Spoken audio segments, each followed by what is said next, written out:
Yo, yo, yo, yo, yo, yo, yo. What's going on, everybody? It is the fucking Knucklehead Comics. It's Tuesday. What's going on? We got Kaz, we got Cap. Cap is having some technical difficulties. What's going on, Kaz? How you doing, brother? Not much. Pumped. We had some really nice Marvel news that we are going to get into. Normal guy, always here on time, super punctual. Love you, man. Thank you so much for being here. We are post week 1 of the NFL football season. Fantasy football is already chaotic. It's already messy, and I wouldn't want it any other way. We got a fun one today. Getting ready for that. Hell yeah. Shit, man. What's up with you, kid? Tell us about the room, please. All right. So as you noticed, I gotta transfer the pictures I have over there to over here. If I don't see the 1-800-FACTS next episode, I'm flying over to New York and I'm putting it up myself. I hear you. So, man, I had to rearrange the room, man. I was talking to Kenny on Friday, during the Tour and the Show, and I was talking about how I ain't got that much room to work out and all that other stuff. And Kenny's like, yo, why don't we hold each other accountable? And I said, you know what? I wanted to get a treadmill. I was like, if I move the printer, I have enough room for a treadmill. Then I'm looking and I'm like, if I move the printer, I'll have enough room, but it still be just as cluttered. So it's like, I started taking measurements and I'm like, what if I move this over here, move that over there, move this over here? And I got way more room than I need right now. So I'm able to do shit. That's awesome. And clearing out your space and rearranging things, it's a good, helps towards, having a rough day, maybe a little depression, keeps you balanced. It's a nice way to just not only reorganize the room, but potentially reorganize a few things in life. Believe it or not, just rearranging your space, feeling the new vibe, it could help out tremendously. So I encourage, if you keep looking at your room and you're like, what the fuck? Just try to rearrange some stuff, man. It helps out a lot. Yeah, man. It feels like I'm in a new room. So right? Yeah. So it does help out a lot, man. The Zen is getting here. You know what I'm saying? It's getting there. But shit. Cap, like I said, Cap's having some technical difficulties. We're gonna see what's up with him. He's definitely here though. He's in the building. Don't worry. Don't worry. He's here. We got a question today. There he is. What's going on, Cap? I gotta go on my phone. So what about the other laptop I gave you? First I gotta figure out where to plug it in, and then I don't even know how to get into that shit. You sound and look great though. No, yo, let me put this out here. I'm on the fucking Google Pixel right now, right? Nobody in the world buy a fucking Surface Pro. Surface Pro is fucking trash. They overheat with doing nothing. They have fucking problems every other fucking day. The Surface Pro was the worst fucking thing I've ever bought in my life. They're gonna come on the stream. Thank you so much for your review of our Surface Pro. Please DM us so that we can help you out. By the way, a crazy thunderstorm outside right now. If y'all hear it, I'm sorry. You might see some little lightning rays, and if I completely just disconnect, that's Miami problems. I will reconnect back in 2 minutes, I promise. Yo, this morning I woke up and I'm like, yo, what the fuck? Like, I thought they were bowling upstairs, and I was like, oh no, that's thunder. I was like, oh shit. You gotta get used to that shit. Thunder here is wild. Give me a sec. All right, Microsoft is about to shut down this whole stream. Yo, fuck Microsoft. Word. All right, Cap. I can still hear you. I don't know if Caps can still hear you, but keep ranting about Microsoft real quick. Keep ranting about this? Yeah.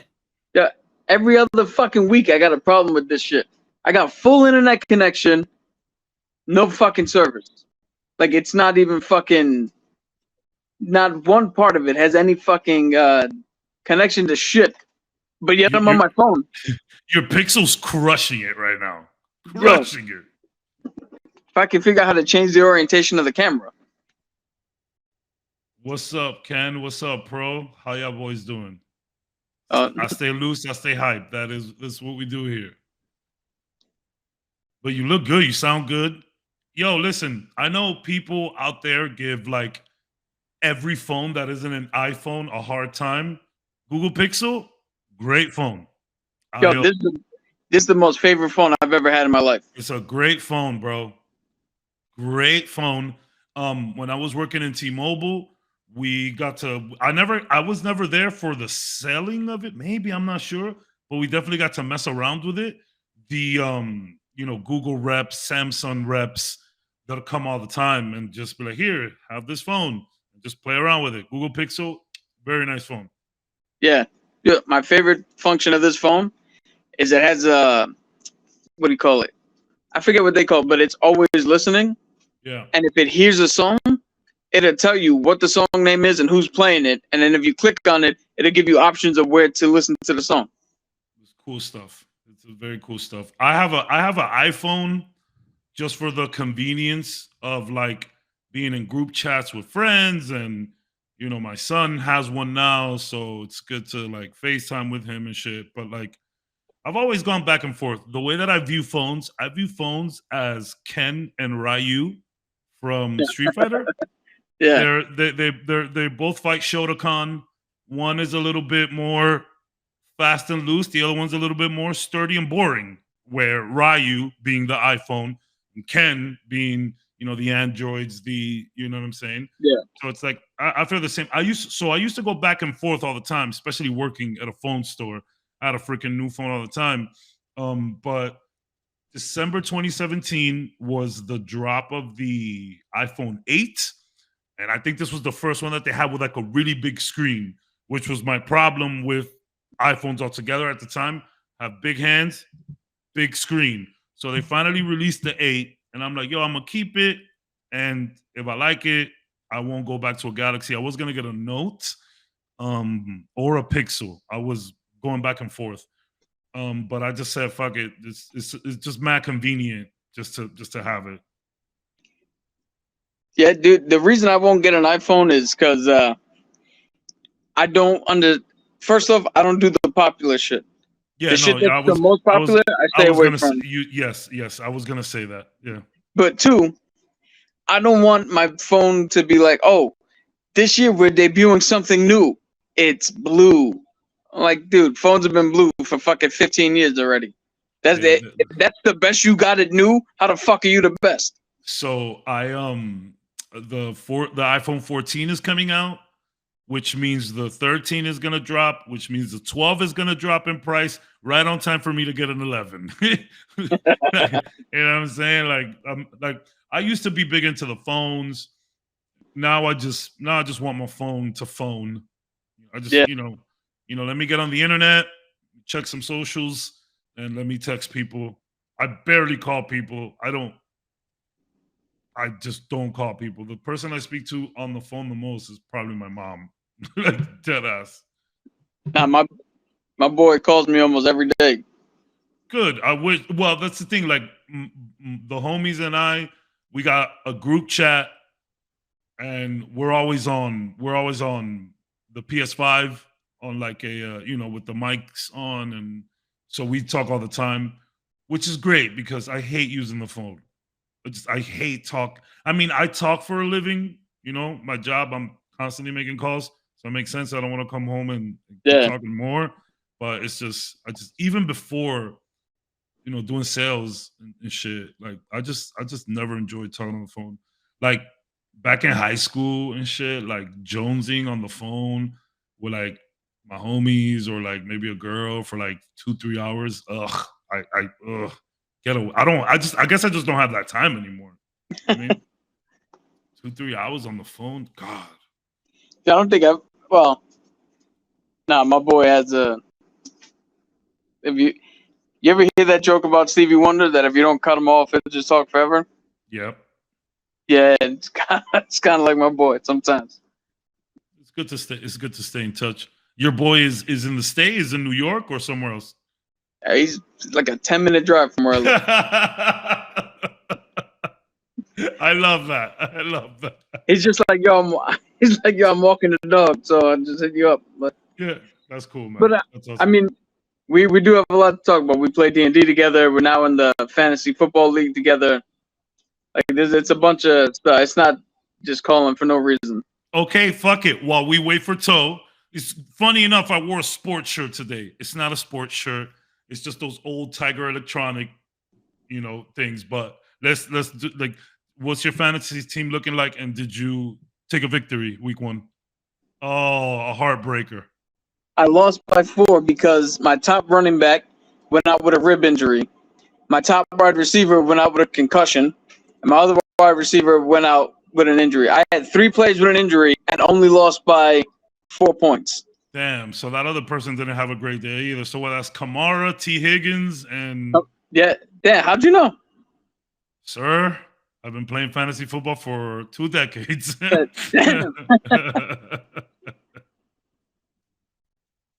Yeah, no, Kamara's out, T. Higgins, and I just dropped somebody. I picked up a wide receiver from the Giants to put on my bench. Kadarius Toney or Sterling Shepard? God damn, how the fuck you know everything, bro. This is fantasy. When it comes to fantasy, yeah.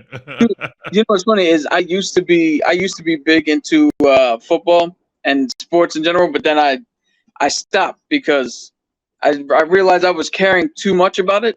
Oh yeah. And they're not gonna give me a ring. Yeah. So why am I gonna put that much effort into caring? Is this your first fantasy football league? Yeah. Well, sir, you might finally get that ring. Nah. I didn't join this with the intention of winning. Yeah. I joined it. That's how you win. You got motherfucker. Look, you haven't not told me your lineup, and I guess 3 of your players already. It's people like me who overthink things and don't win. And then you have the dude that just comes out of nowhere like, hey, I'll pick this guy up because his jersey's red, and just goes off for 50 points. You know what I'm saying? Like, that is verbatim fantasy football, and it's very stressful. The fact that I put so much into it, but like, it's different. Like, we've been playing, it's like we have small turnaround, but like for the most part, it's been the same dudes for like the entire time. At least like, let's say 70% of our league has stayed intact. And then we just rotate new dudes every other years or so. The current roster we have has been like this for 3 years already. We have not moved or invited anybody else, which is fantastic. This is the 3rd year that we've done that. But like, I love fantasy football. On Sundays, just get together with the guys. We're on the Discord all day long, just watching games. We are fanatics. Yep. When Toe gets back on, you gotta ask how mad I was. I was like, "Do you motherfucker or not?" I can't do it. I'd be tight. That's a heartbreaker. Can you guess? Because like I said, I only lost by 4. Can you guess who my biggest fucking star was? What was your pick overall? It was my first round pick. My number 1 pick. That's what I'm saying. What number pick did you have? What round? I picked 3. I was 3rd. 3rd. So, this is so Cooper Kupp? No. Saquon Barkley. I wanted to say Saquon because you're a New Yorker, but you could have gotten Saquon on the way down. Like, you could have probably got him on the way back. But you're playing in a New York league. You got to take Saquon before someone else takes him. I get it. I get that. So, in my draft, and we drafted. So we've been playing for a long time. And I'm sorry, everybody, by the way. I know this is a comic book podcast. We're having some technical difficulties. I'm almost on. I called the IT guy, and he's here. I'm almost on. We're killing a little time. So we drafted. So, when you've been playing fantasy football for so long, like, you got to switch things up a bit. So this year we did kind of what I like to call an Armageddon league, where we drafted our players really early, hoping that there would be injuries that we would have to deal with just to spice things up a little bit. Right. Yeah. And So I've studied my roster the entire offseason from the minute we drafted to now when we're starting the league. And my one mistake, I got Justin Jefferson in the first round, who was the number 1 wide receiver in the league so far. Then on my way back, I had a choice between Alvin Kamara and Saquon Barkley. Now, Saquon's had a few injuries in his past, but the dude is 25 years old. He could still burn, you know? So I was like, we play in a PPR league, which PPR leagues, points per reception, is very standard now. But back when we started playing, no, they didn't have that. So I tried to chase Alvin Kamara's, receiving work. And I skipped on Saquon. The minute I clicked Alvin Kamara, Saquon went the next round. And I just knew it. I was like, man, John, I think you blew it on that one. Now it's just week 1. There's no reason to get hyped up. And I had a great week 1. But man, I am nervous about how this is gonna play out because Kamara got some rib issues now. And yeah. Dude, Michael Thomas is back. I was able to get both of them though. That's so you went Saquon Kamara. Yeah. With the third. And the only thing I pretty much got the team that I was looking for. The only thing I didn't get was my fucking quarterback. Who'd you want and who'd you end up with? I wanted I keep getting him and somebody else mixed up. I wanted the kid out of San Diego. Oh, that's why I have Justin Herbert. Damn, son, we got the same damn team. Yeah. I wound up with the dude from Arizona. Kyler. He's that's the one. That's like one of the 3 quarterbacks I didn't want to fucking take, but he was best on the board. Yeah, I mean, and you probably got him like a little later on, so it's fine. But, Normal guy. I mean, I got a good backup though. Good. Josh. I got a David Carr. Okay, perfect. And he'll have his up and down weeks, but he's gonna look good with Devontae Adams over there. Normal guy says Josh Allen and Justin Jefferson won my fantasy game. Yeah, no kidding. No kidding. That's probably the best combo you could have had up next to Mahomes and Jefferson. Facts. And he also, normal guy also says, this is my second year playing. Fantasy football is fun, man. Yo, I started playing fantasy football back in a no man's land, kid. Like back, things were very different. Now, don't get me wrong, fantasy football has been around for a while, but our first year, if I'm not mistaken, was 2004? No, we've been doing this for 17 years. So, no, 18. So yeah, 2004. Yeah. And shit was totally different now, but I don't know, bro. Like and this year we were clamoring like more than ever to like let's get to football already. Like, no, we're nuts about this shit. Like, we're thinking of doing like a Vegas trip so that we could draft our team out in Vegas. Some wild stuff. We're doing the league stuff. Normal guy, have you ever watched The League? It's a fantasy football show about 5 middle-aged men. My boy told me to watch it in the lead up to playing, but I didn't get a chance to. When the season rolls around, it's nothing but The League for me. The League is not the best show in the world, but if you're a fantasy football dude or a football dude, or you like that real crude, It's Always Sunny in Philadelphia type of jokes, then The League might be for you. It's funny, they have an Easter egg in The League where they show Patty's Pub, which is funny because they're in Chicago and, these guys are in Philly, but whatever. But the League is very fun show. He could have franchised it. Yeah. The League is very fun. It's very crude. It's very dark humor. A lot of racist, that kind of shit, But it's funny. The first season is... So these guys actually try to do something pretty interesting. They tried to make a fantasy football show live with the current fantasy year. That proved to be a little too difficult for them. So I was like, fuck it. We'll just try our hardest to throw some little nuggets in there, but they just said we can't do that. So the second season got a lot better than the first one, for sure. Not like I was saying before, that I didn't join to win. I joined for two reasons. One, to bolster the number from my boy, because he really wanted to do it, so I joined in. And two, to kind of help him make it enjoyable for everybody else. Oh, so y'all are D&D in this shit. Yeah. So man, that sounds super fun. So like he was like, "Oh, I want people to talk shit." So I talk a mass amount of shit on there. I was like, "Yo, let's go. Let's do other like." I'm the guy who tries to bring everybody in. I was like, "Yo, this shit's fun. Let's do that." Blah blah blah. That's cool, man. That's dope. Right.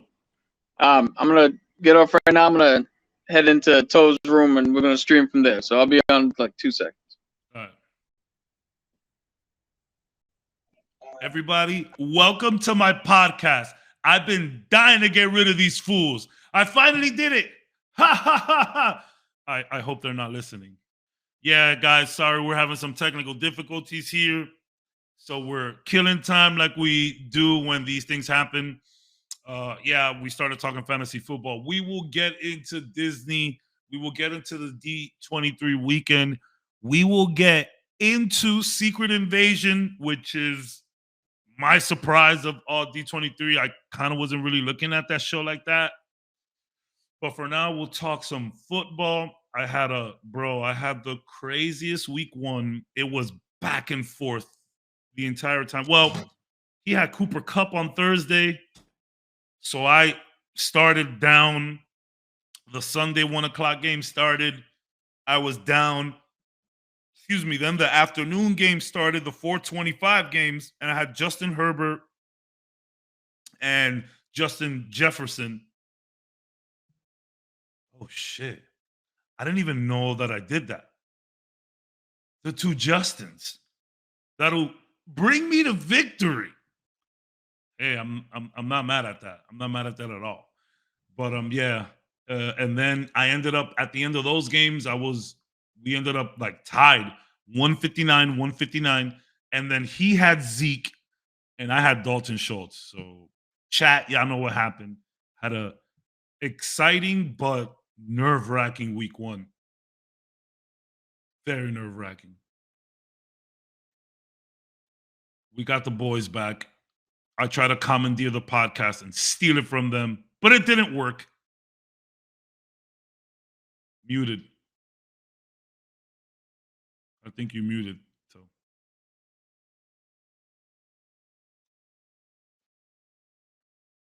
don't worry. If they leave again, I'll just hijack it again.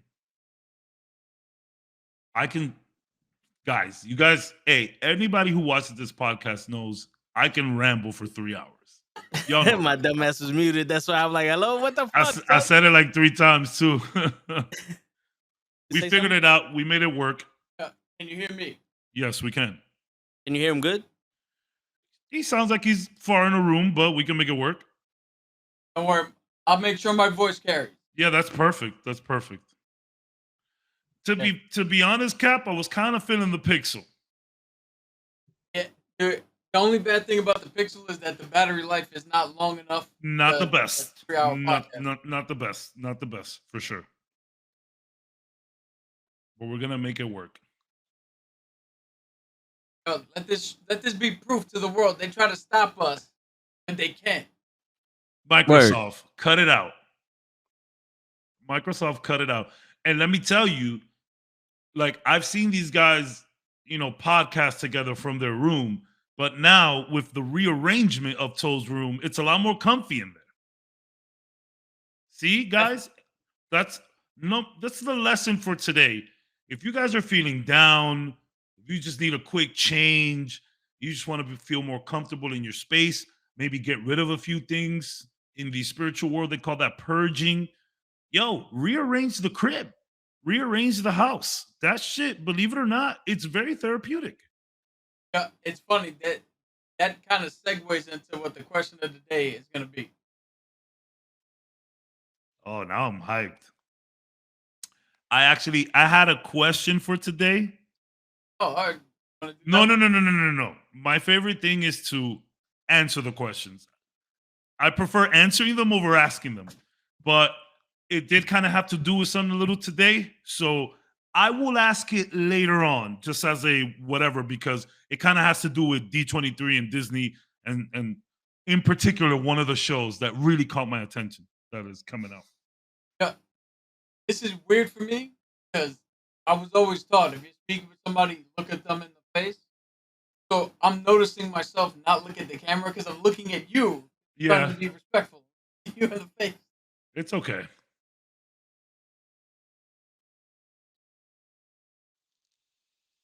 All right, so you said you wanted to do the question later?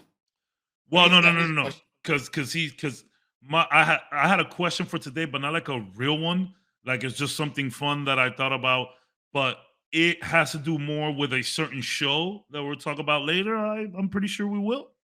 And yeah, I would prefer to do Cap's question, and then mine we'll just ask it later on some dumb shit.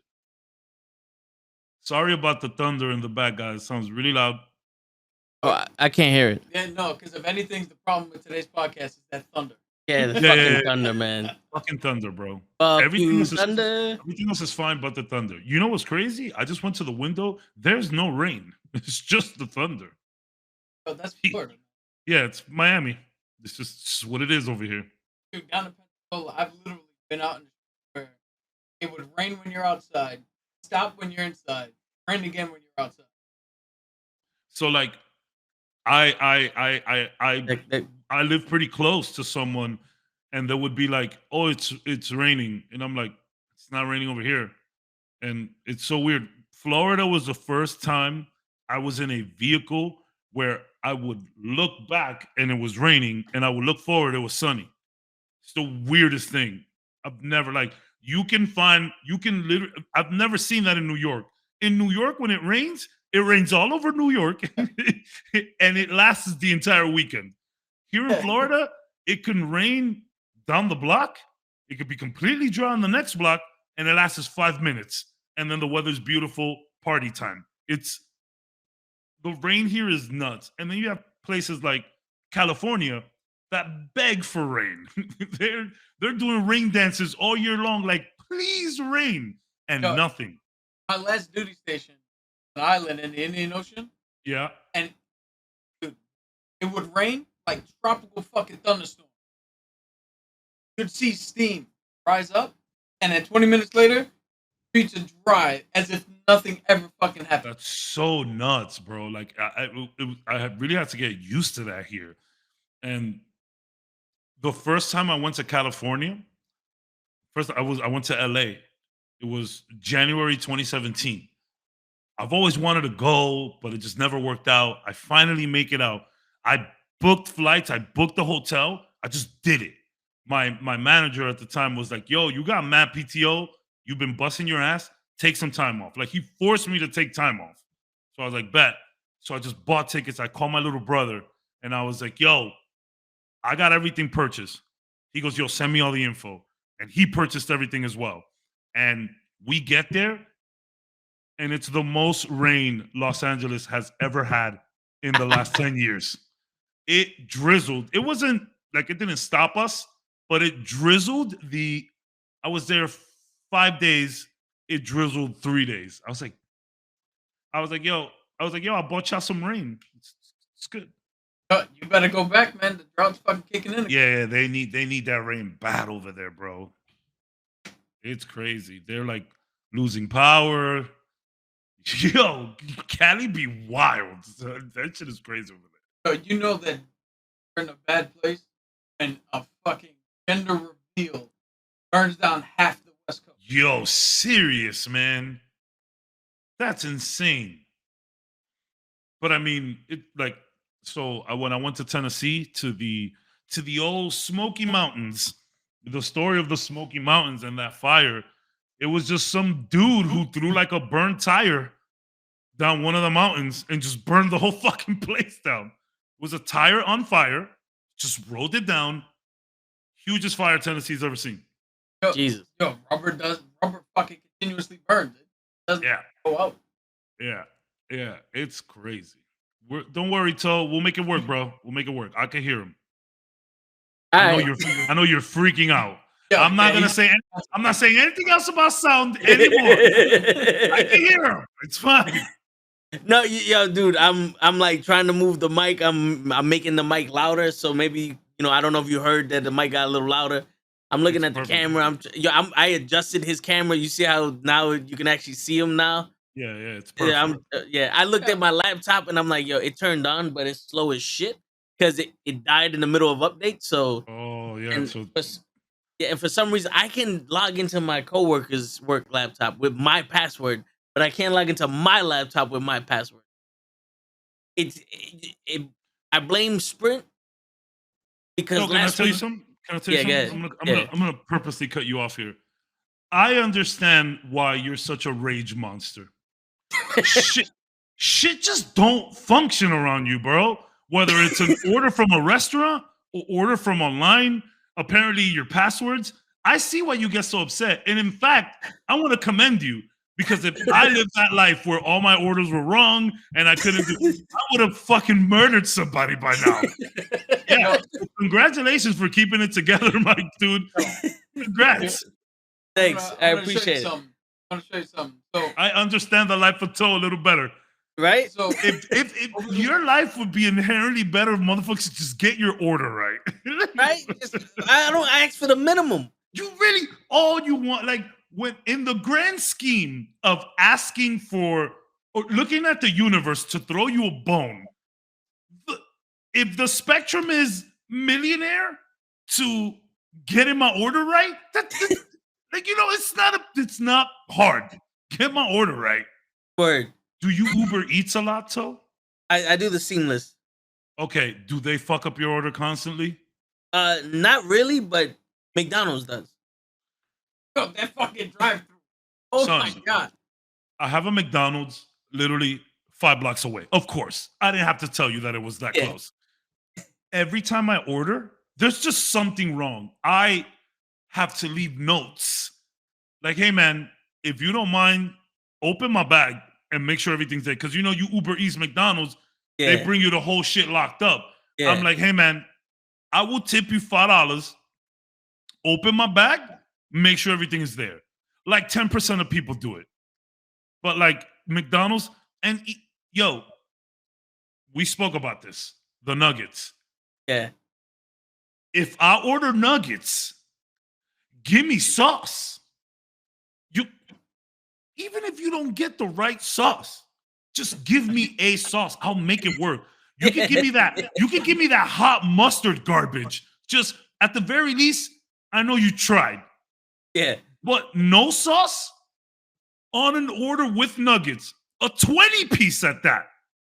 Because I ain't a bitch. I ain't ordering 10s. It's 20. It's 20's a bet out here. 10 is the kids' meal. Yeah. Yo, the Uber Eats down there, the McDonald's right there, they have a special. Y'all might have it on your Uber Eats.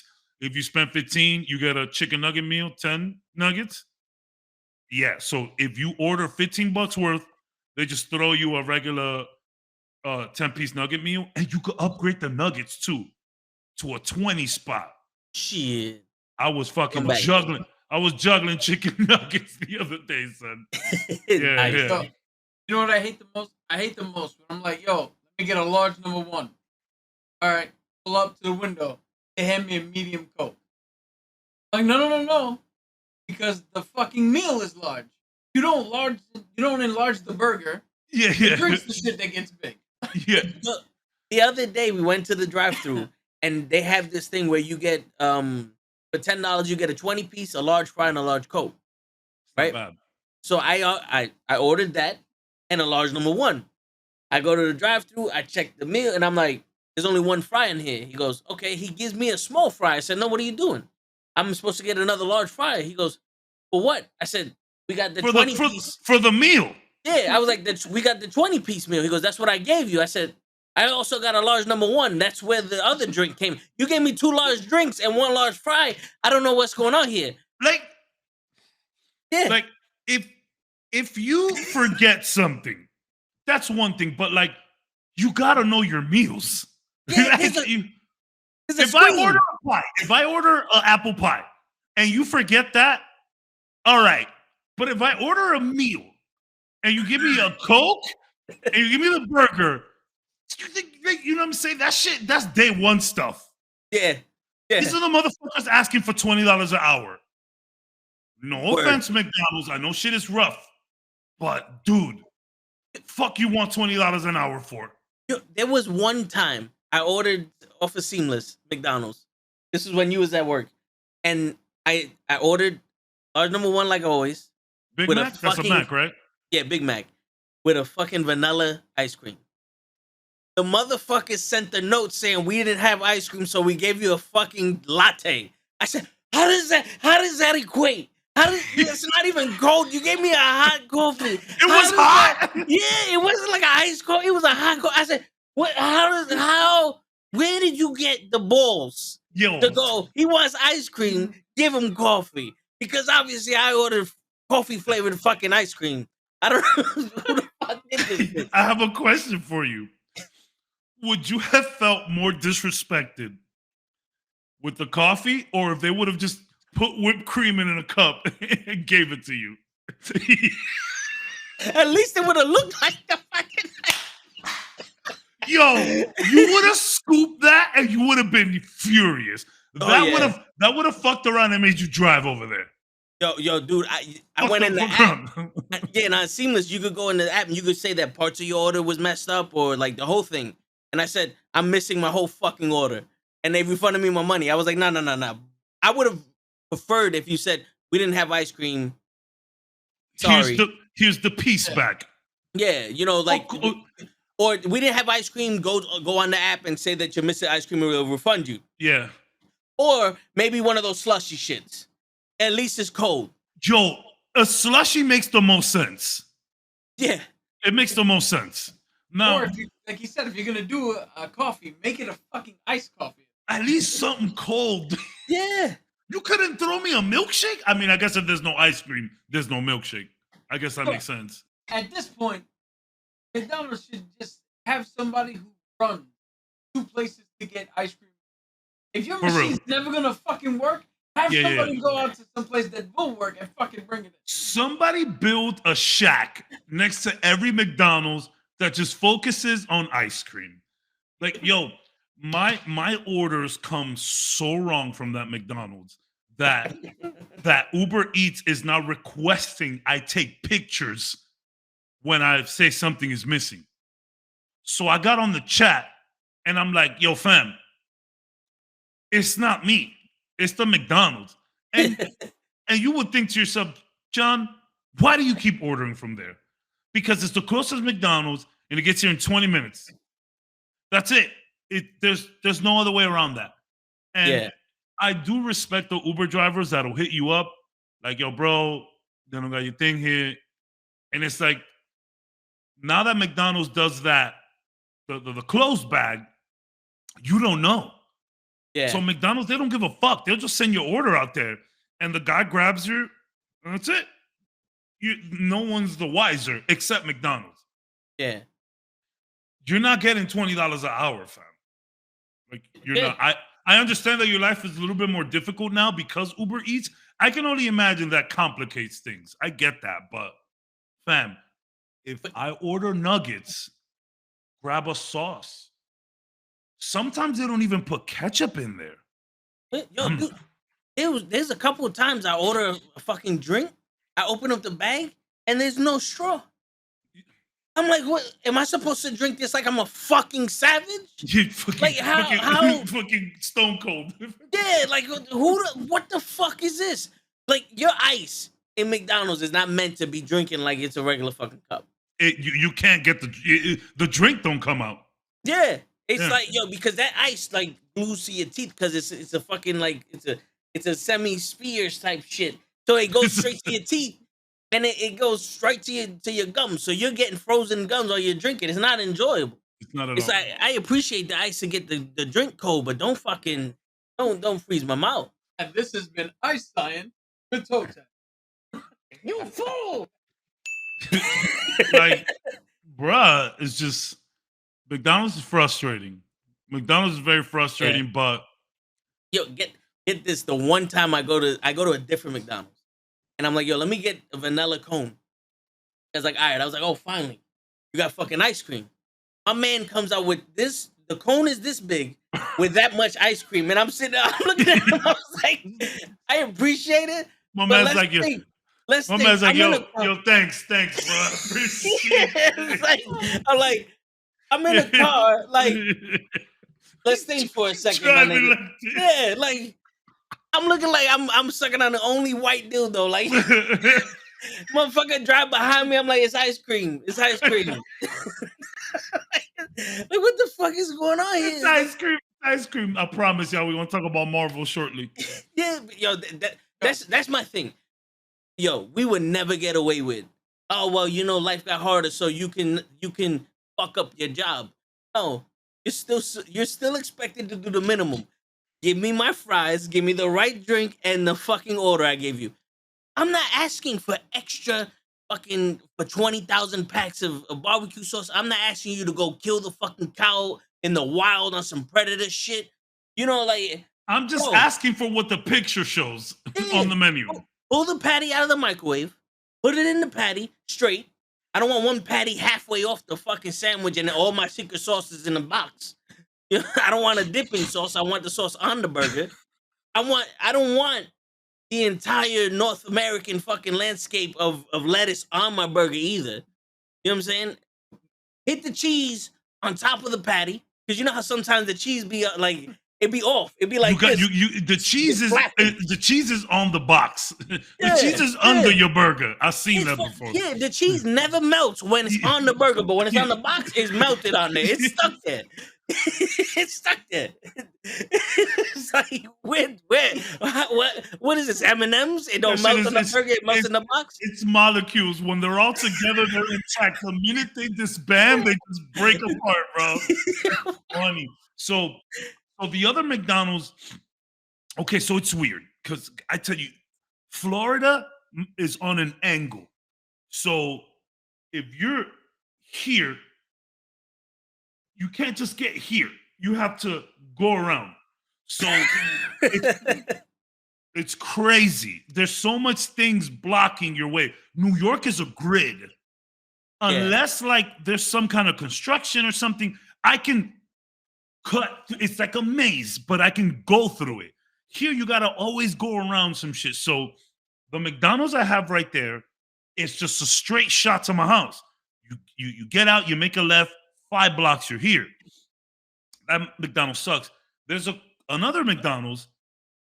It's technically closer distance-wise, but the drive, you got to drive around a body of water to get here and maybe cut through a highway. It gets here a little later. But man, every time I order from there, it's just perfection. It's like they have someone who actually knows what they're doing. There's multiple sauces. There is multiple straws. Everything is intact. And everything's just fine. And I'm like, yo, great. But it takes a little longer for them to get here. But question for you, when you order a Big Mac, do you add extra meat patties? Nah. It's hard enough to get it without pickles.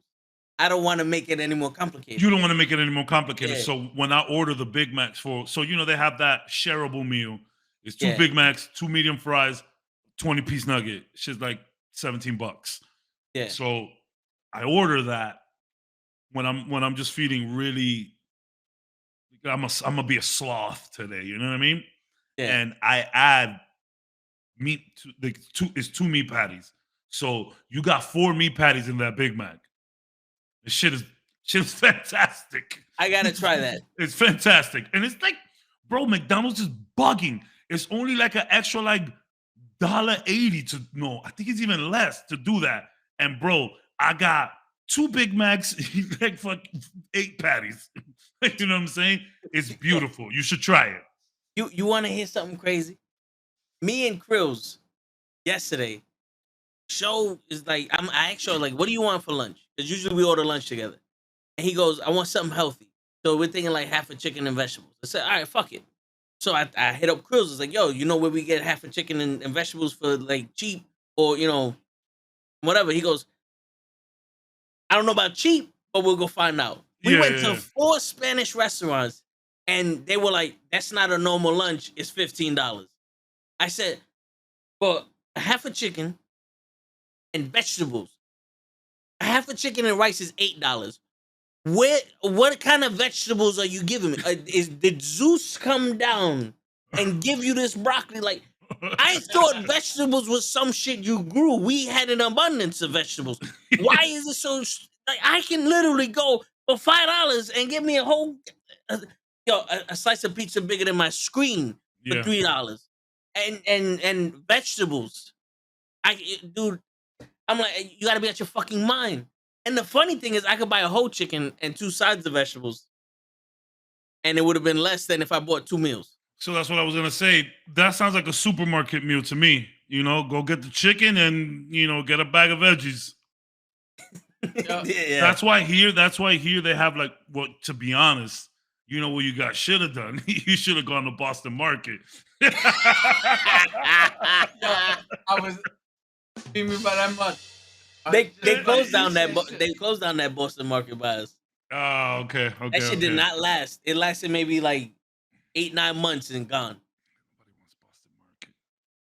But I mean, it sounds to me like I could have just done KFC with maybe the kettle corn or something. We went to the Chinese spot. Okay. And Cruz almost fucking burnt it down. We was there for almost 20 minutes, and it was just barbecue sauce he was waiting for. His whole meal was in the bag, and the girl's like, "Oh, we still waiting for the noodles."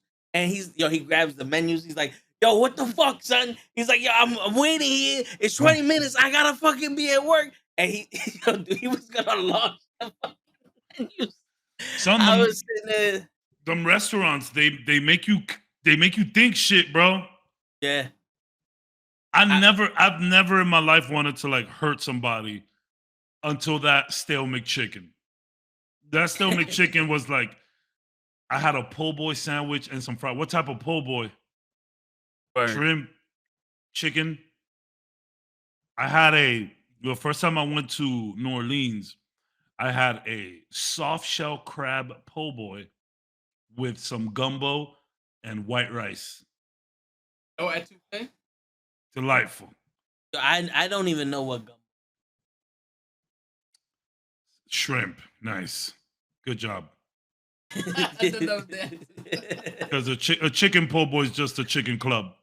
You want that scrimp on there for sure.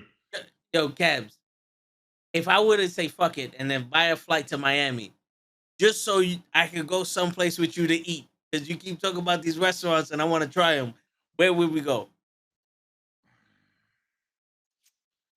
I don't give a shit if it's a fast food joint, if it's an In-N-Out or the Bob's recycled furniture. I would take you to a lot of the Venezuelan little trucks.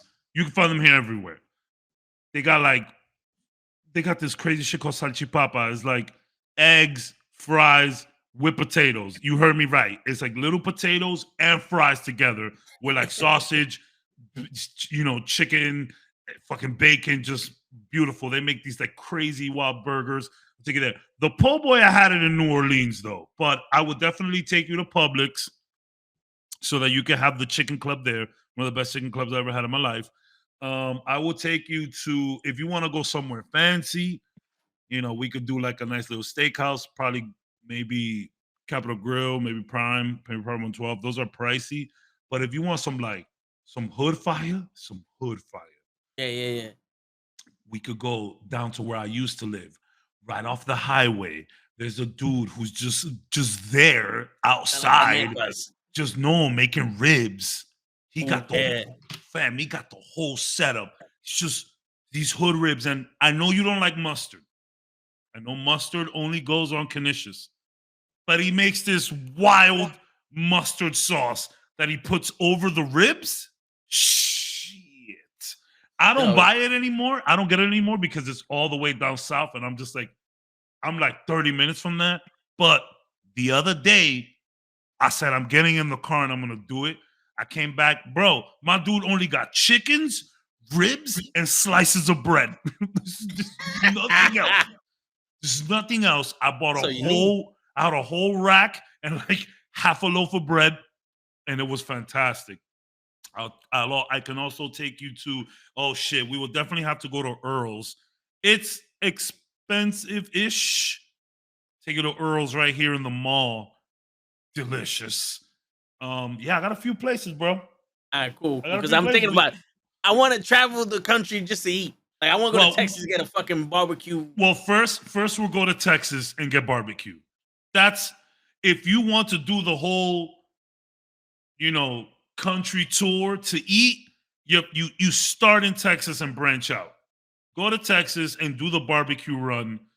I've been to Houston. I've been to Dallas, and so I don't like hype. I don't like overhyping things up, and I don't like recommending to people because that kind of puts a lot of pressure on me and them at the same time. But like, you go to Texas, you're gonna get good barbecue. It is what it is. You're not gonna look too far for some good barbecue in Texas. God, Texas. Oh my God, this is so good.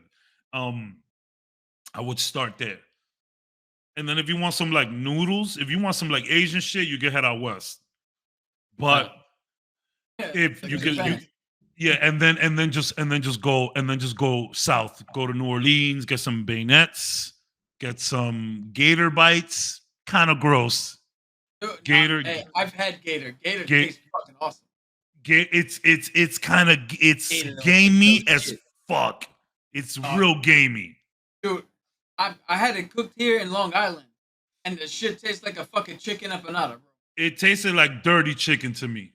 It's like turkey. It tasted like turkey, which I can't stand turkey. I like turkey. How do you feel about pork?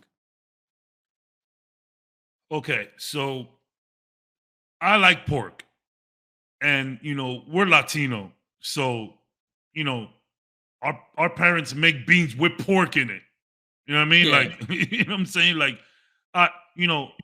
the Caribbean, a Cuban sandwich. A Cuban sandwich is ham and pork, which is pork and pork.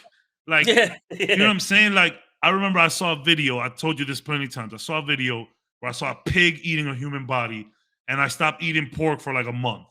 Then my mom visited down here, and when my mom comes out here, clearly she's gonna cook for everybody. I noticed how much pork she put in everything. I love pork, but some pork is chewy, a little fatty, could be a little smelly. It tastes like odory. You got to know what you're doing with pork. Pork isn't just as easy as just cooking. Oh, yeah. Yeah. So I went to me and Krills. He went to get a smoothie from Pure Greens, and he goes in there and they know his name by now. But every time I go in there, they give they're like, "How come you don't order nothing?" I'm like, "Well, I don't have fucking $15 to get a drink." Yeah. You know what I'm saying? Like, I'm not wasting $15 on this shit. It's like I'm tasting peanut butter. Like, I got a pina colada. It tasted like peanut butter. I was like, I don't know who. It's a pina colada. Yeah, it's a peanut colada. Yeah. So I told the girl, I said, "You want me to buy some shit? You're gonna have to start selling some pork chops." So today I walk in there and she said some shit to Joelle. I was like, "You still ain't got no pork chops?"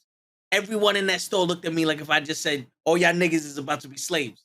And I looked at all of them. And I said, "What? It's the other white meat. Fuck y'all." Yeah. I'm like, I ain't afraid of none of you bitches. Like, you can't go into a health. What is it, like a vegan spot? It's a smoothie spot. It's supposed to be healthy and shit. Yeah, but like, do they sell non-vegan options over there? Because if you're going to a vegan place talking about y'all got pork chops, I would understand why they look at you like that. But if you're going to a Jamba Juice, like, calm down. Yeah, it's kind of like that. Calm down. Like yeah, take it easy. I like pork, but too much pork could be a little weird. Yeah. It's just, but like, I've had gator bites. It was a little gamey, not for me. Dolphin is whatever. I had dolphin bites. I'm not a fish guy. I'm not a fish guy. Yeah, I'm just not a fish guy. Like, people lose their shit for seafood, and I'm just like, don't get me wrong. You want to fry some shrimp? Sure. You do a little shrimp cocktail? Sure. But like, I'm not the guy at the buffet waiting for them to dump the crab legs out. I'm not that guy. Yeah. I don't want my food to be a math problem. I want to take a fork and a knife, cut a piece off, eat it. I don't want to like like people get so hyped when they could take out the meat from the crab leg. They're just like, oh, look at this. I'm like, yo, I just ate 16 steaks while you did that. Like, Word. And it I'm tastes like good. nothing. And then you gotta dip it in butter. And Yeah. you know, I'm not a lobster guy. Like, I'm just seafood is just I like it. I will eat it. I like sushi, but I don't run for that shit. People are like, oh my God, give me the shrimp. I'm like, take it easy. Let me point out this here. Everybody talks shit about people who eat, right? Cows, chickens, pigs, right? The big three of The big three. The big three. They are domesticated and purposely bred for us to eat, right? They live in secluded areas where they're killed and then processed and then we eat them. Seafood, y'all going into their home, taking them from their environment, fucking up that ecosystem. Killing penguins. Food. And not only to eat food, I'm sorry, a lobster, a shrimp, a crab, that's what fucking bugs.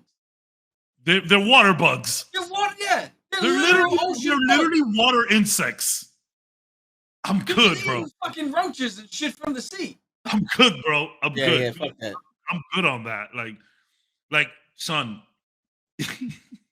No offense to my guy Curls, man. But one day I'm in his crib, right?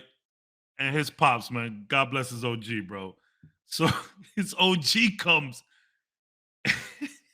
And me and Krills, we're in a crib. You know, we're young, so we're doing some stuff earlier on.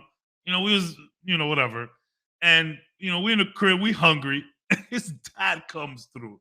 And he's like, yo, I just caught some fish in the Hudson. I went fishing. I got a few fish. Y'all want some? And Krills, he's in his house. Krills can say, no, fuck that. Get out of my face. I'm not in my crib. I am one of those people. I don't deny the food. I'm sorry. I know that's weird. I'm like, yeah, sure. My man comes with just 20 minutes. I feel like he was cooking the fish already. You know what I'm saying? So he comes through like 15 minutes later. It was just two fish. It's like, I think the face is on one of them. And Krills is just looking at me like, yo, you stupid. Like, why'd you do that? like Krills is not going to eat this. So I'm over here like, and I'm like picking at it. I'm like, fuck, bro, what a mistake. And his dad comes, right? He's like, yo, I'm going to teach you how to eat some fucking fish. Yo, I promise on God.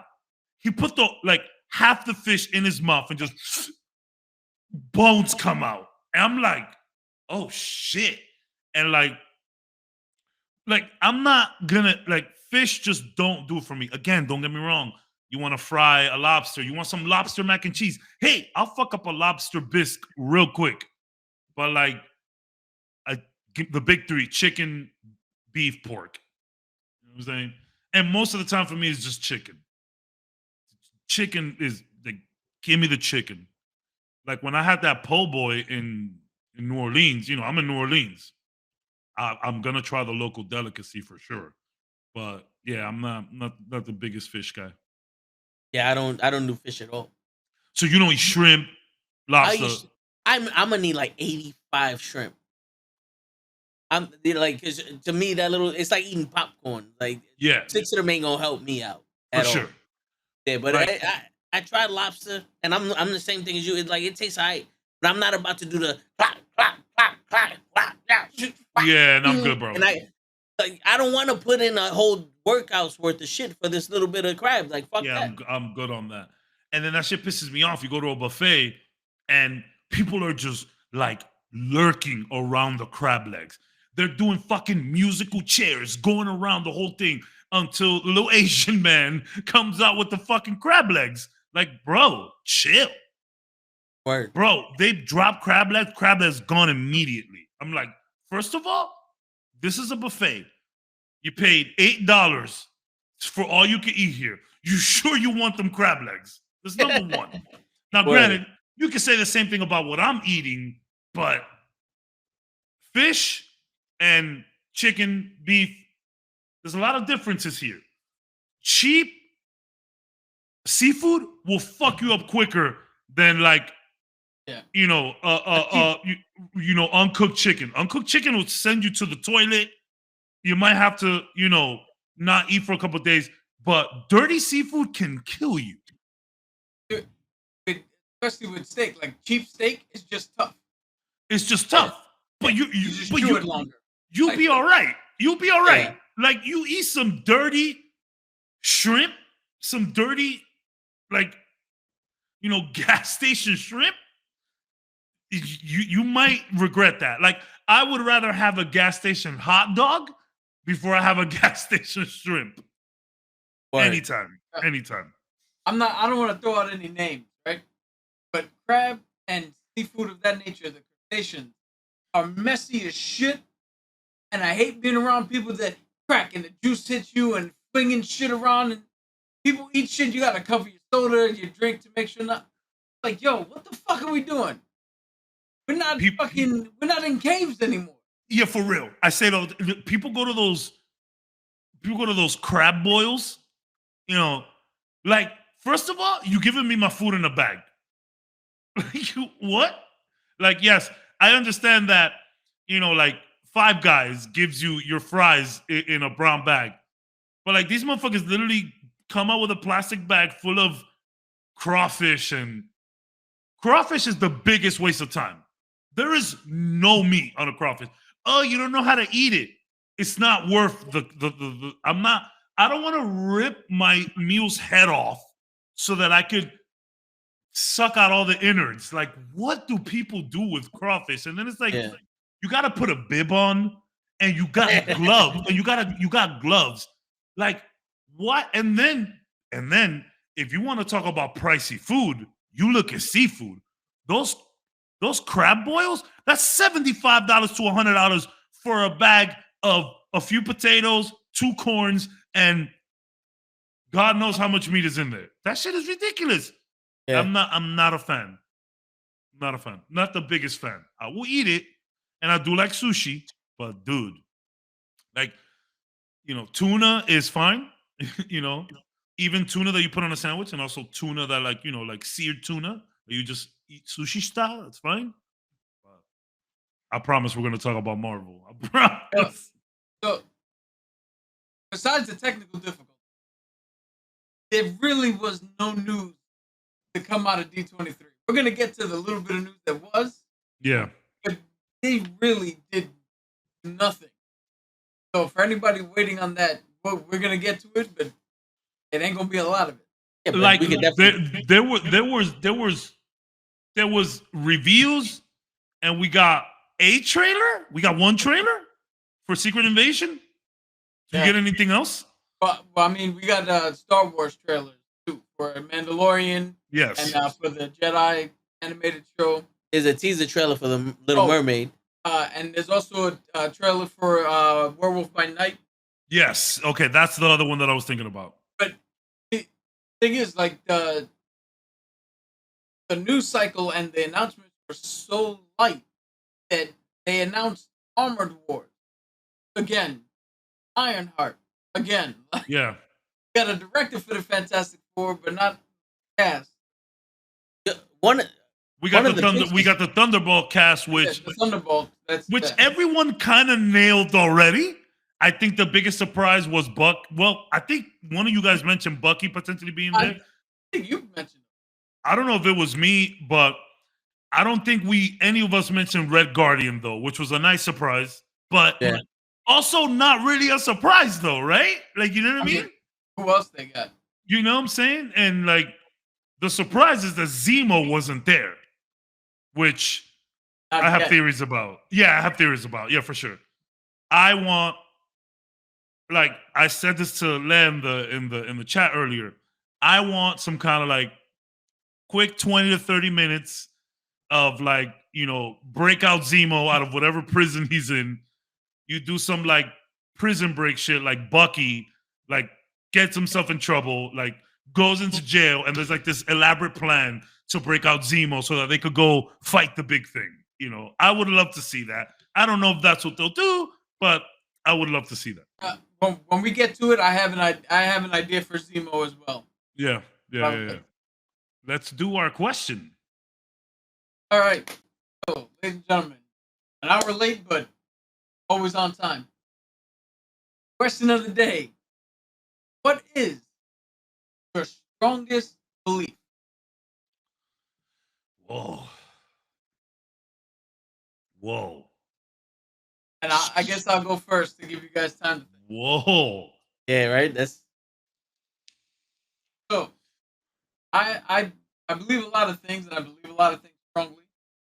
But I'll do this. One of my strongest beliefs is there are no main characters in life.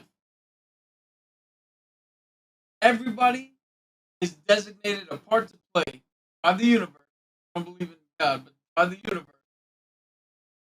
Everybody has a designated part to play, and they play that part. And my proof is, think you're the main character. Cool. And when you hang out with your friends, you're a side character to them. Whoa. Yeah. It's fucking blowing my mind here, son. Yeah. Holy shit. Look at Toe. Toe's like, my hair hurts. So, like, I hang out with my boys. I'm the fucking clown.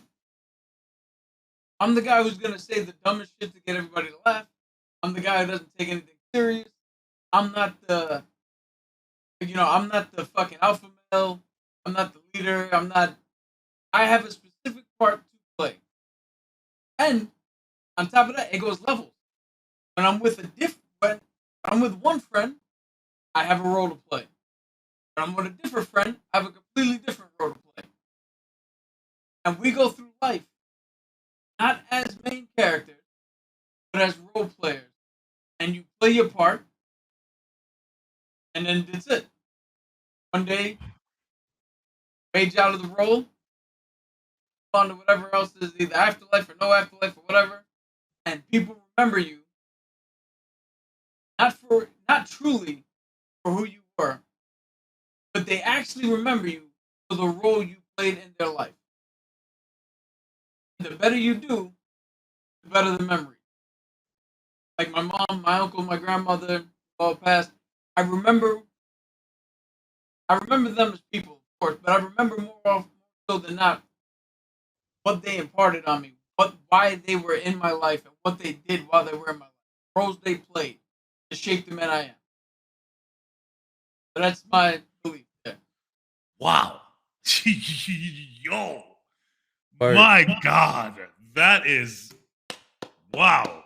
Jesus. I did think of one. And I don't know if this is a strong belief or me just kind of being contrarian. You know, I do that sometimes. I've always had a problem with the phrase, life is short. I think whether you technically, right, whether you live 5 years or 55, it's the longest thing you'll do. You know what I'm saying? Yeah. Like, so slow down, there is time.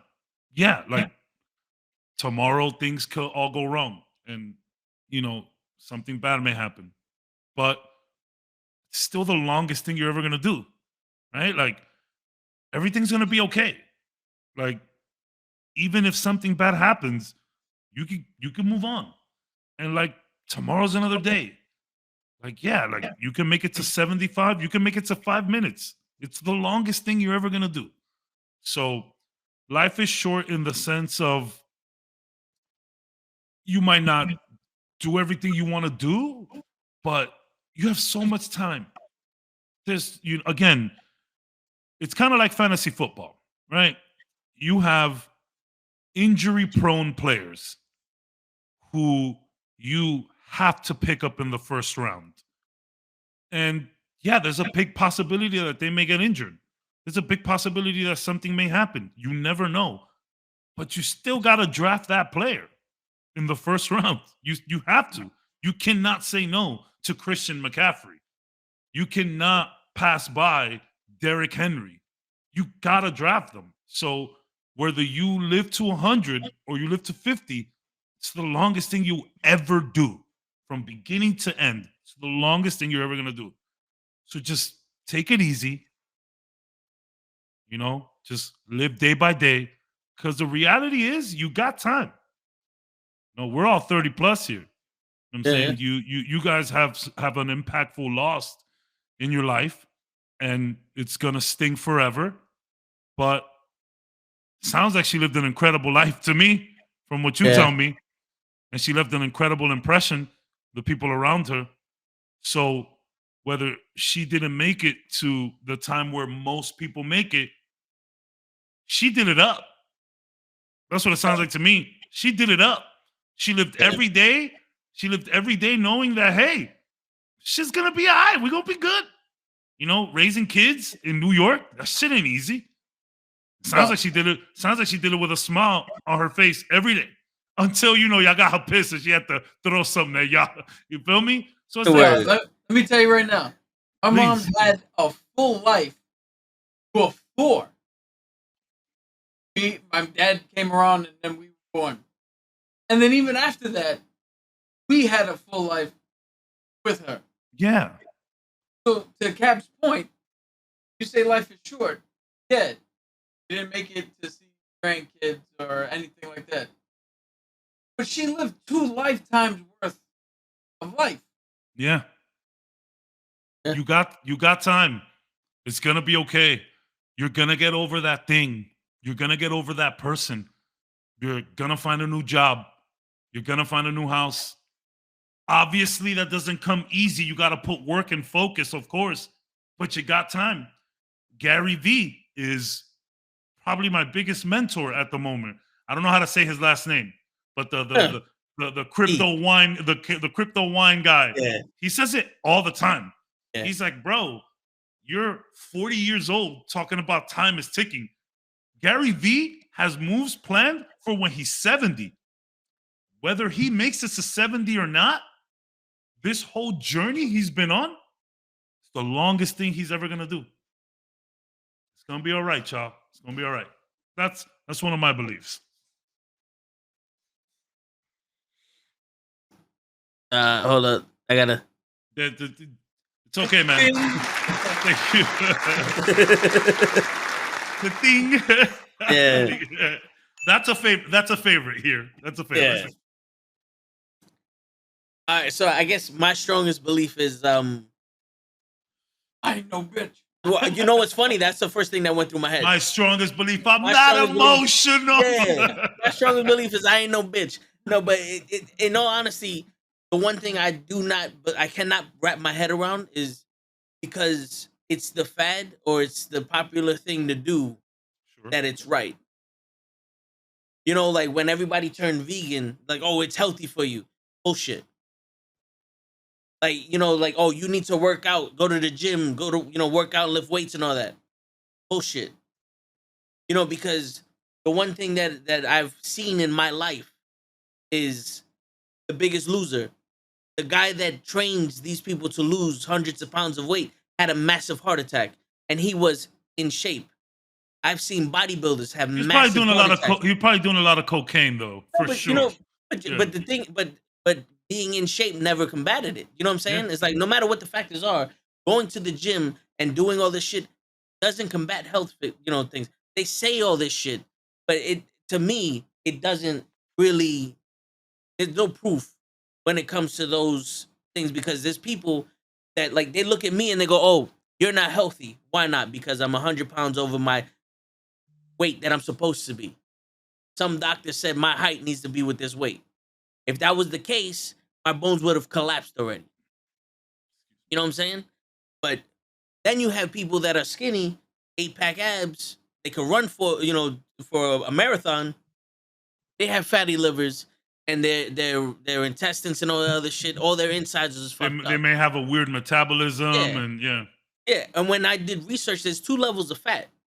There's an outer layer of fat where you see, you know, it's visible, and then there's an inner layer of fat that goes around your organs. That's the dangerous fat, right? And skinny people can develop that. It's not about the size of the person or, you know, the weight of the person. Also, I believe that this whole like you need to take these supplements or you need to do these vitamins or going to the gym and stress relief and all that. No, that's all temporary shit. A supplement is something to supplement what you're doing normally. I honestly think that the best way for you to stay healthy is to have one of those lifestyles where you're not stressed all the time. Because Facts. because the one thing that will kill you is stress. When Facts. when they implant a new body part into you, whether it's a liver or a kidney or a heart, they inject stress into the area to fight off the white blood cells so your body can accept the new organ. They do that. They're injecting stress into you. I believe you. You're a doctor. Yeah, yeah, I'm the fucking doctor.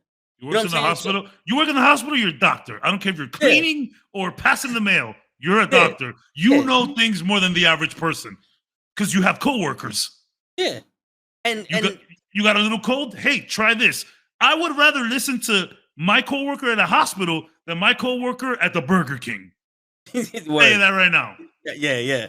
And and it's also one of those things. It's like I don't believe the fake it till you make it shit. Like all those sayings, everything that other people tell you to do, I think is bullshit. Just because somebody famous says, "Oh, if you do TikToks 4 times a day, you're gonna be big." Bullshit. If you stick with something long enough, it works because it's the law of averages.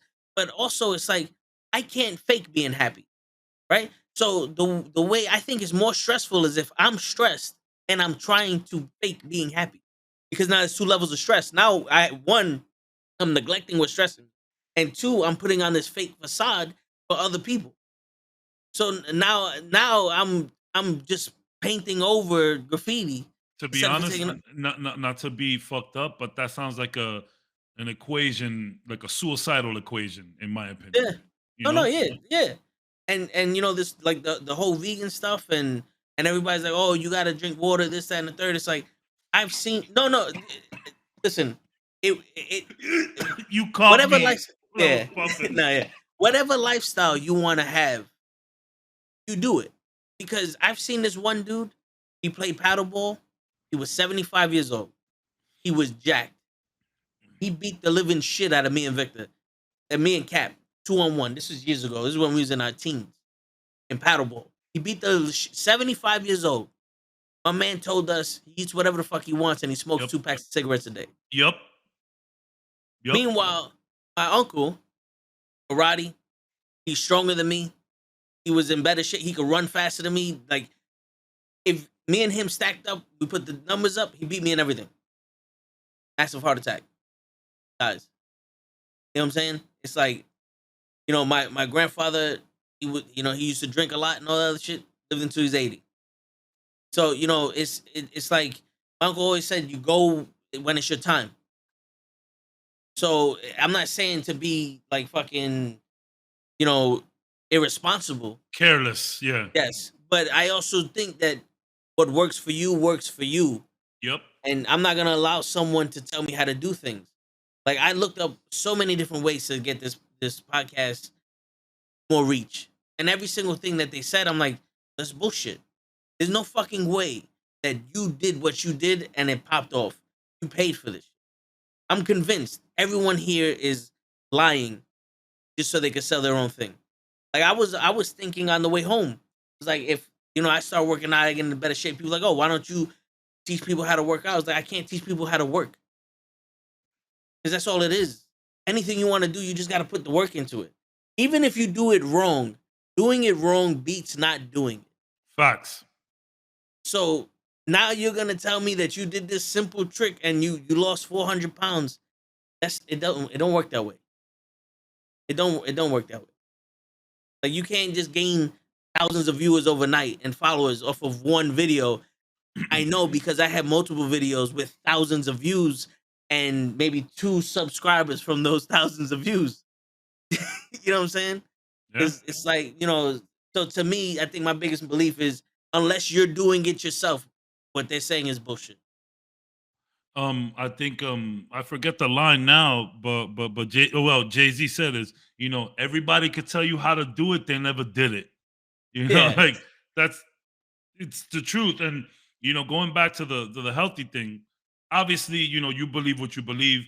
I believe that you got to do, you got to do something, but yeah, don't stress your life over it. There's people who have a almost sadistic routine to them where it's like, man, if you just had a cheeseburger once in a while, you'll be okay. Like, and I have a friend who has thyroid cancer, and obviously the word cancer, freaks people out. Of course, it's fuck cancer, right?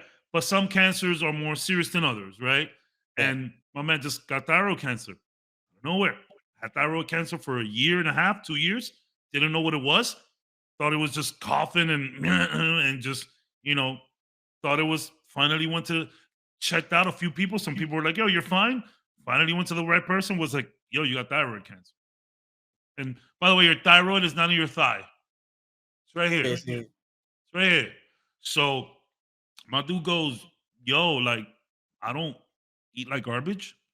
Take care of myself. I don't smoke cigarettes, weed, none of that. I have smoked cigarettes from when I was like 14 years old.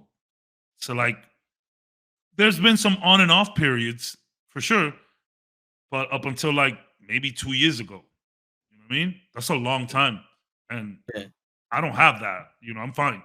The video game podcast that I watch. This my favorite video game journalist. His brother just found out he had cancer. 2 weeks later, gone. Healthy. Don't eat no McDonald's, no bullshit. Constantly working out. Just boom, cancer. Done. Like, what? And it's like, I'm not trying to say not to live your life healthy. That's not what I'm saying. What I'm saying is that you could be as healthy as an ox. And when it's your time, it's your time. It is what it is. People don't like hearing that, but it is what it is. But that is what informed my on the part. Yeah. Part until you no longer required. Yeah. I had an ex from New York who told me the story about her grandma. Her grandma was in the Dominican Republic. Her grandmother used to smoke a pack of cigarettes a day and drink Hennessy all day long. This lady would fall asleep on her bed with her Hennessy so the uncles and the nieces and nephews won't take a shit. She lived until about early 90s. You want to know what took her out?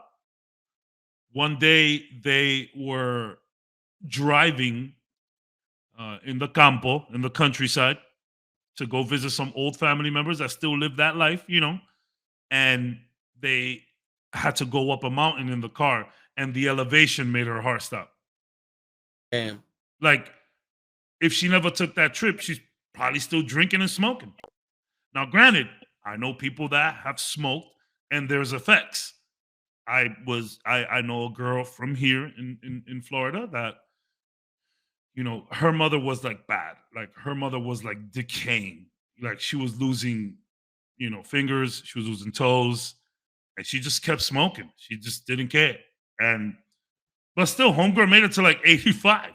You know what I'm saying? Like, and then you got these, and then that's another thing. You got a lot of these, healthy folks. It's like, I'm not trying to get political here, but the whole vaccine thing is crazy to me, because it's like, you got a motherfucker, I'm not taking that vaccine, and then shoots up steroids. like what? Yeah. Like, what? Yeah. So it's like, I know people who take shortcuts to their health, and that's just as dangerous. Yep. I mean, like, women and men too. They'll get the gastric bypass or whatever they call that shit. They work out for 3 months. They get the surgery. Motherfuckers lost 50 pounds in a year. They look great. You don't know what happened, but you're risking your life in that fucking operation.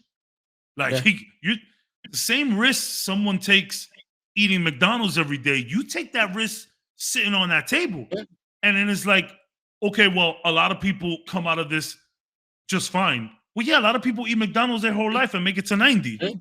You know? So it's like genetics plays a big role in health. You know they don't just hand that surgery out, right? No, yeah. You have to pass some tests Physicals. before. But also, what they do is they go, "We're gonna put you on this strict diet. If you start losing weight, we're not giving you the surgery." Yeah. And it's like they give you like two different options, and if your body, doesn't work with what they give you, then they go, "All right, we're gonna give you the gastric because your body's not responding to this." But if it does, like, yo, you're just being lazy. Yeah. Like, Go fucking just lose change some your weight, fucking bro. diet. Yeah, you know what I'm saying? Cosmetics is the only surgery they hand out. Yeah, but yo, you ever heard of CT Fletcher? Yeah. So when me and Cruz was working out, hard, I would That's the listen to Bible. him. That's the Yeah. Bible right there. He's the OG. And one of the things that he said that always stuck with me that I kind of knew, but it didn't hit me until he said it was, your body is your personal trainer. When you're doing something and your body's responding to it in a good way, keep doing it. Yep. If it's responding in a bad way, stop doing it. So if you're doing a lift a certain way and it's like, yo, this don't feel right, stop doing it. Even if you're doing it wrong, like to something like we had this OG in the gym, he was brawling, and I would have to do my back rows a certain way because I had 2 shoulder surgery. Mm-hmm. And he's like, yo, you're doing it wrong. You got to do it this way. And I told him, I said, I got 2 shoulder surgeries. I have to compensate for my shoulders. I can't rotate my shoulders a certain way until, because then I'll hear pops and shit. And he didn't want to hear it. I'm like, yo, bro, stop fucking talking to me. Yeah. Like I had to say, like, stop fucking talking to me. And I just did it my way. But it's like, people don't realize that I've taken multivitamins. Like, he's seen it. I take 8-9 vitamins a day. Just like, yo, I want to try to get healthier.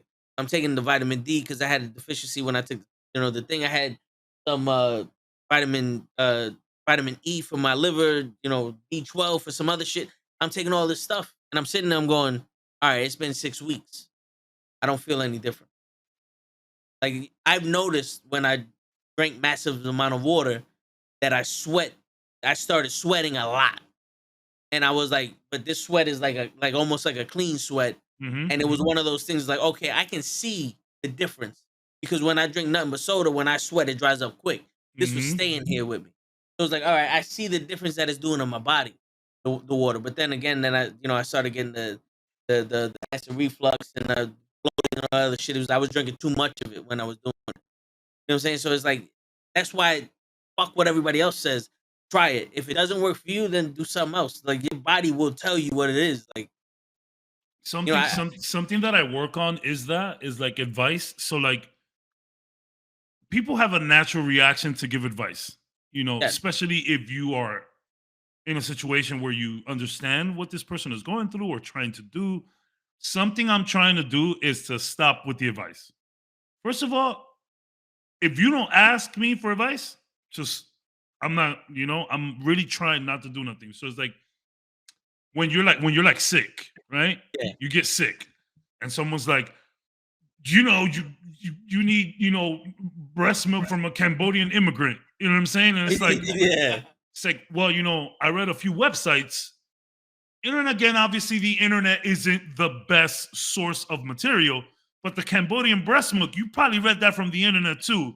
So like, if WebMD, if this and this and this, if there's like a whole bunch of people saying that this one home remedy works, it's like, I've been doing this and it's fine though. Oh, that's just whack.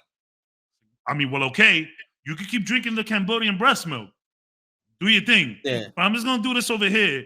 The one thing I never do is give advice about raising kids. I can see you beat the shit out your kid. Continue. I came from a camp where obviously, our generation got beat the fuck up. We didn't get it.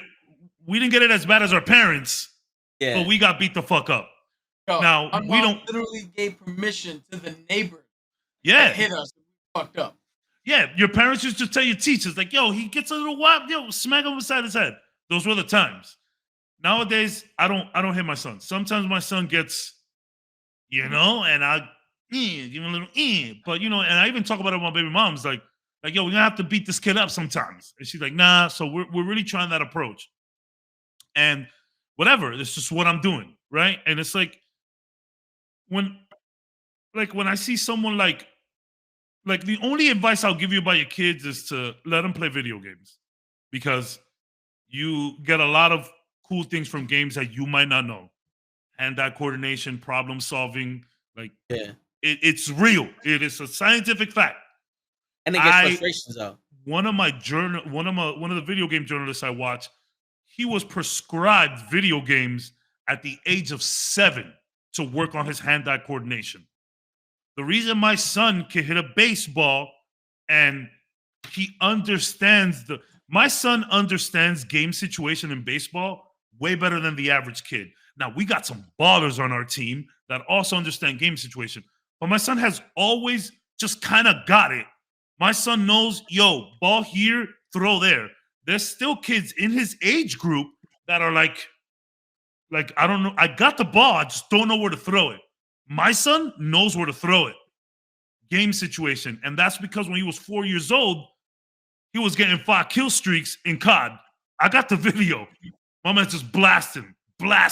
He's 5, maybe 4. I got a video of my son. He's 4 years old doing a double sniper headshot. What? Yo, nasty. So it's like, that's the only advice I give. Let your kids play games, but I try not to give advice for that same reason. Like if I see you in the gym and you're fucking up, hey, whatever. I got shit to worry about. Yeah. Now, if you see me, you're like, hey man, I see you. You look like you kind of know your things. You know, can you help me out with my form a little bit? Hey, say whatever you want. But like, people be like, oh, I'm sick. I'll be like, yeah, have some whiskey. That's advice, but I'm being dumb. You know what I'm saying? Yeah. Like someone be like, oh, I got to do this thing. I'm like, yo, I'm still working on it, but I try not to give advice anymore.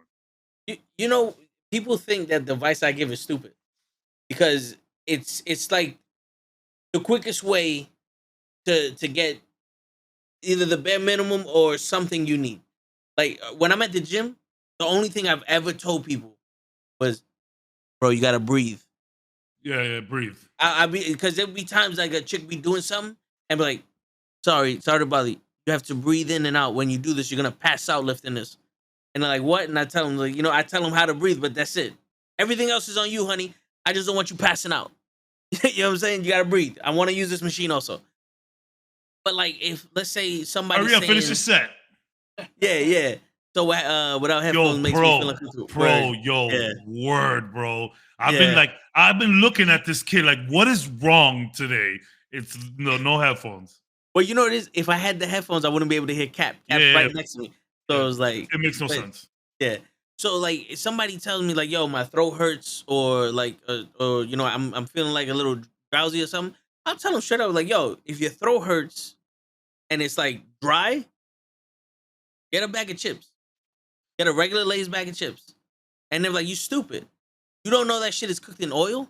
Like the grease and the oil from the chips would help coat your throat a little bit. You get Gatorade for the electrolytes. And if your throat hurts like crazy, get some ice cream. It will numb the pain. And people think I'm stupid. And I'm like, I don't know about you, but there isn't a pharmacy where I live that's like, where I can get something just for I can't just get antibiotics. Yeah. I gotta make it happen somehow. Yeah, it's like I got $5. The medicine's $8. The bag of chips is $1. I'm gonna get the bag of chips. You know what I'm saying? Like I would not do that, but if it works for you, it works for you. Yo, listen, but this is the thing. Like you got the oil that's gonna help coat whatever the fuck. And if you have anything cold, that's gonna help. Like it's like icing your throat. Yeah, it's icing your throat. But you're making it delicious at the same time.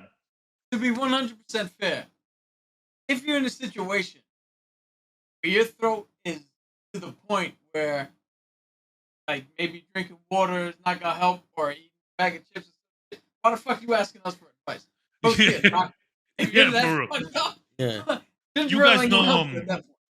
You guys know what Mama Juana is, right? That Dominican drink in the sticks. Like that's where this came from. That's where that comes from, exactly. So you get.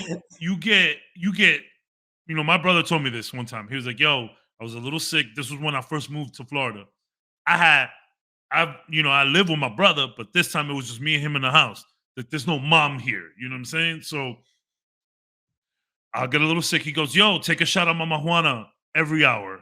I'm like, I'm sick. I'm not trying to party. He was like, trust me, bro. And then when you're done, after 3-4 shots, then you drink yourself a little hot tea. All right, but I did it. Yeah, I woke up fine. I was like, wow, that was very effective. Now you say that to someone else, they're like, I'm not drinking, so I just don't say nothing. And then, funny enough, do you guys know what a hot toddy is?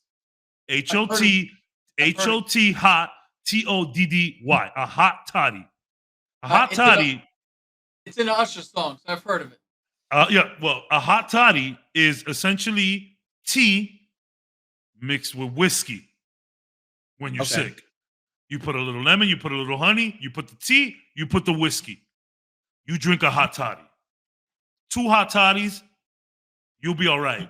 You may be a little lit, but you're going to be all right. You can't just say that to someone. People freak out at that notion. I can understand how that works because, like, you would have bacteria and everything going down your. Yeah, the alcohol just cleans it all out. Yeah, that's what it. Yo, dude, I had my marijuana before. Like, it was a bottle full of leaves and twigs, and liquid came out for some reason. And I did this. I still feel it. Yeah, this was 15 years ago. I still feel it. Yo, you know why he feels it? Yeah. He didn't eat the ice cream. He didn't have the bag of chips. Yep. Yo, I just want to point out, though, before it gets too far out, I just want to point out that when Kohi was talking about there's 2 different types of fats, fat you can see, this motherfucker pointed at me. I mean, I know I'm out of shape, but goddamn. I didn't get that. I didn't see that. I didn't see that. I went, you see where it says, see, my hand was blocked by the toe. I just want to point out, I'm like... No, because, I'm saying it, and I don't know if you noticed, and I was saying there's 2 different types, and I know in Vic's, in Cap's head as well, I'm both types of fat, because I'm fat. So that's why I had to let him know, like, no, you only got the one you can see, you ain't got the one you gotta pay child support to. You don't gotta let me know about fat. Nah, man, you guys are right. When it's for you, it's for you, bro. I have a coworker who, bro, sales could be a stressful job. This guy works hard. He makes a lot of money. He has a couple kids. And, bro, my dude was drinking energy drinks all day long, smoking cigarettes, and, had to go to the hospital for some shit. Almost had a stroke. But this guy, the doctor, he goes to the doctor. He's like, yeah, it looks like stress because you seem fine. He's like, doctor, I smoke a pack of cigarettes a day. I have 2 energy drinks a day. You sure I'm fine? He goes, yeah, maybe cut down the energy drinks to 1 and, just stop smoking altogether. But, dude, to be honest, you're kind of fine. Just, you need to calm down on the stress. And my dude is now down to 1 energy drink and smokes about the same. He's just fine. He's just fine. Yeah. When it's for you, it's for you, bro. I'm not trying to tell you don't live a healthy lifestyle. What I'm telling you, and I think what Toe's telling you, and I think what Cap is telling you is live your lifestyle. Yes. Now, granted, there is people on the gram who do all of the mukbangs and shit. That fits in. Is that really your life? Is this what you want to do for likes? Do you want to hurt yourself for likes? If this is what you want to do, I mean, I can't stop you. But it's like, do it for you. Yo, we hear all the look. We have a comic book podcast, and we've been talking shit for the last 2 hours. We know that if you come here for the Marvel content, you might have left already. But we love y'all for coming. But at the end of the day, we're just, hey, this is where the show took us. Yeah. And real quick before we get into the Marvel content, I don't believe in, when someone goes, oh, I had cookies yesterday and they feel bad for that shit. I don't feel bad for eating anything I ate unless it tastes horrible. Nobody feels bad about it. That's just what they say to make it look like they're helping people. Yeah, I don't believe in that shit. Like, oh, I had a whole pack of cookies. Yo, you a lucky son bitch that you had a pack of cookies in your house. Because I wish I had a pack of cookies in my house right now. You know what I'm saying? There was one time, Diego Garcia, I had a 3-day weekend of work. I'm on an island, can't go anywhere. I fucking ate so many goddamn chocolate Pop-Tarts. I woke up in the middle of the night, fucking vomiting, feeling sick as shit. At that point, I was like, yo, I fucking feel was so bad that I ate all those Pop Tarts. But to Toe's point, to just live with your life and do you. I made the smart decision of going in the box, eat through the pain. That's it. Just- That's it. Next time, get cherry. Yo. So I say that story because sometimes you're already fucked up, and the only way out is to just finish this little chapter of being fucked up and make it to the other side. Can't outrun it. Can't fucking fight it. Sometimes you just gotta finish it. Go through it. Normal guy, did you get food? Eventually, yeah. We've been talking about food, and we have not done anything Marvel today. To be honest, guys, D23 was a lot of news that we heard already. We got some character reveals for the Thunderbolts. I do want to talk about Secret Invasion, though. Yeah, I want to talk about that also. I want to talk about Secret Invasion because Secret Invasion has put down a vibe in Marvel that I haven't gotten in quite some time. Nice grapes. They make these like candy grapes over here. It's grapes frozen with mashed sugar and shit. It's like the powder of cotton candy over grapes frozen. Son, that is one of the craziest things I've ever had. Anyways, so Secret Invasion. Secret Invasion is giving me some crazy Winter Soldier vibes. I'm getting these like Rogue Fury vibes. Is Fury a Skrull? Is Maria Hill a Skrull? Is Rhodey a Skrull? Who is a Skrull? We don't know who's a Skrull. Yeah. I'm digging the murder mystery, political Winter Soldier vibes. Hard. And the internet is like right there. I saw comment after comment. Yes, Marvel. This is what it is. Marvel, where has this been at? Let's move on from all of this goofy shit, Marvel. Back to this. This seems what are like your guys' thoughts? This seems like the darkest and most serious shit Marvel has ever fucking done. In a long time. Long time. Maybe ever. Dude, it's funny because Fury doesn't have his eye patch. Yeah. In some of it, but he does have part of the trailer. He doesn't have his eye patch. Other parts he does have his eye patch. I don't know if that's gonna be a tell or who or what's what, or if that's like a message within in itself. Yes. This is giving me like everything is a fucking message. Yeah. And you gotta, if you're not paying attention, you'll understand it, but you'll miss how you could have got to the 4 steps earlier. He's talking to Kenny. Cap is right next to me. Yeah, we had some technical difficulties today, and we're just slugging through it. Due to the technical difficulties, we kind of made like a kind of chill episode. We're gonna talk some Marvel.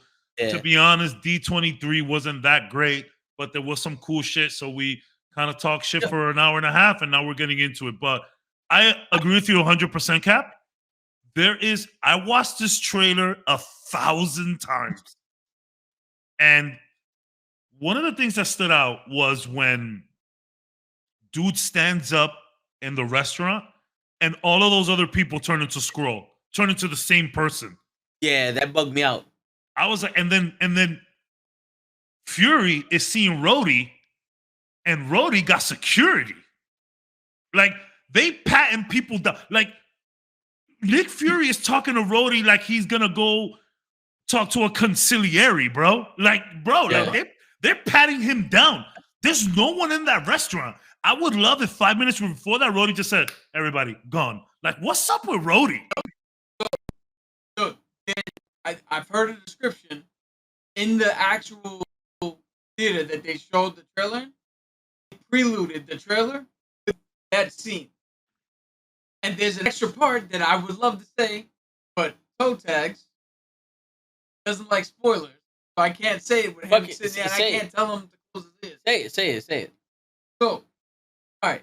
So the 15, they showed like 5 minutes of that scene before they showed the trailer, and in that scene, the description I heard, and it came straight from somebody who was in the room.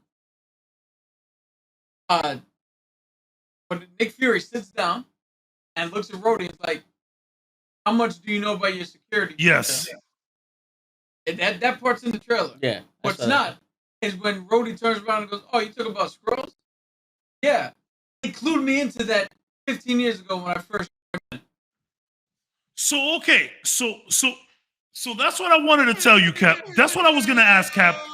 Are you going to be okay with people that have been Skrull all along? Are you gonna be okay with that, both of you? I've read Secret Invasion. Yes. Yo, has anybody seen Babylon 5? No. Babylon 5. So Babylon 5 is a show kind of like, it's a mix of like Star Trek and Star Wars. Okay. And they had a thing where they had a group called Cylon.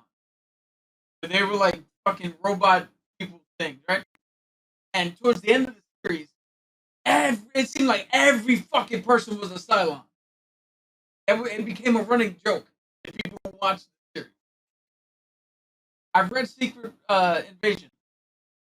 I'm telling you now, if it turns out that we watch that Disney Plus series and everybody's not a fucking Skrull, then I'll be pissed. So you're ready for all the Skrull action. You're ready for it. No. To us, it was weird when Terrence Howard left and Don Cheadle came in. The MCU hasn't made that acknowledgement. But what if this road is a Skrull? That's kind of why it's different. Because nobody really knew who James Rhodey was. I mean, Iron Man also have been a Skrull. Yo, son. And that's why he never brought it up. Oh my god. Look, to everybody else in the MCU who's seen Rhodey outside of the Iron Man movie, have only seen Don Cheadle's Rhodey. Nobody else in the MCU that we know of seen Rhodey when he was Terrence Howard. Terrence Howard confirmed. So the only people who know that Rhodey used to look different was us and Tony. And Pepper. Yeah. But the Iron Man. Yeah. I'm just saying, if you wanna lay it out there, man, I'm normally not a conspiracy theory guy. Yeah. Give me the fucking tin hat and the InfoWars shit. Let's go. Everybody's a fucking Skrull. Let's go, dude. That's what I wanted to ask. So, like, if we haven't seen the real Fury, if Avengers 1, Ultron, Civil War, if that shit was like, if Fury was like a Skrull the whole time, like, yo, what the fuck? So I don't think Fury's gonna be a Skrull. No. I'm just saying. I'm just saying anybody in general, you know. I'm just saying for people who are watching Fury in particular, I don't think he's gonna be a Skrull because they already did that fake out. Yes. Far From Home. Yes. But I don't remember his, but Ben Mendelsohn when he took over as Fury, they already did that. Yeah, and they have the scene with him and Maria Hill. Yeah. I think this is gonna be. I don't know how much longer Sam's gonna be able to play Nick Fury. I think this is his fucking magnum opus. Yeah. Nick Fury. He says it. He says, "Yo, this is my war." So, like, this Skrull invasion, Fury is at the forefront of that. He's been chilling up there in space. He did something fucked up, and they're just leaking everywhere. So, like, I've said this on this podcast plenty of times. Cap, I got the same vibes. Sam is done. He has maybe 2-3 movies, a couple appearances, and maybe not even that. This is like the cowboy, that last ride, that last rodeo. I love that narrative. Just a guy coming out of retirement for one last thing.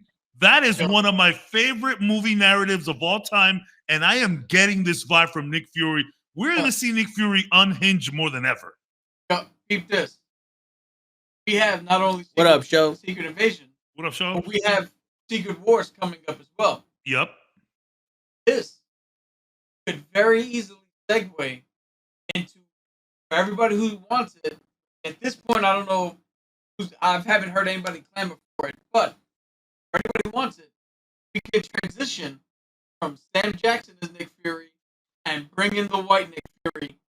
When the other world merges with us, and it will, we just take his, and now we still have Nick Fury. It could be a new actor.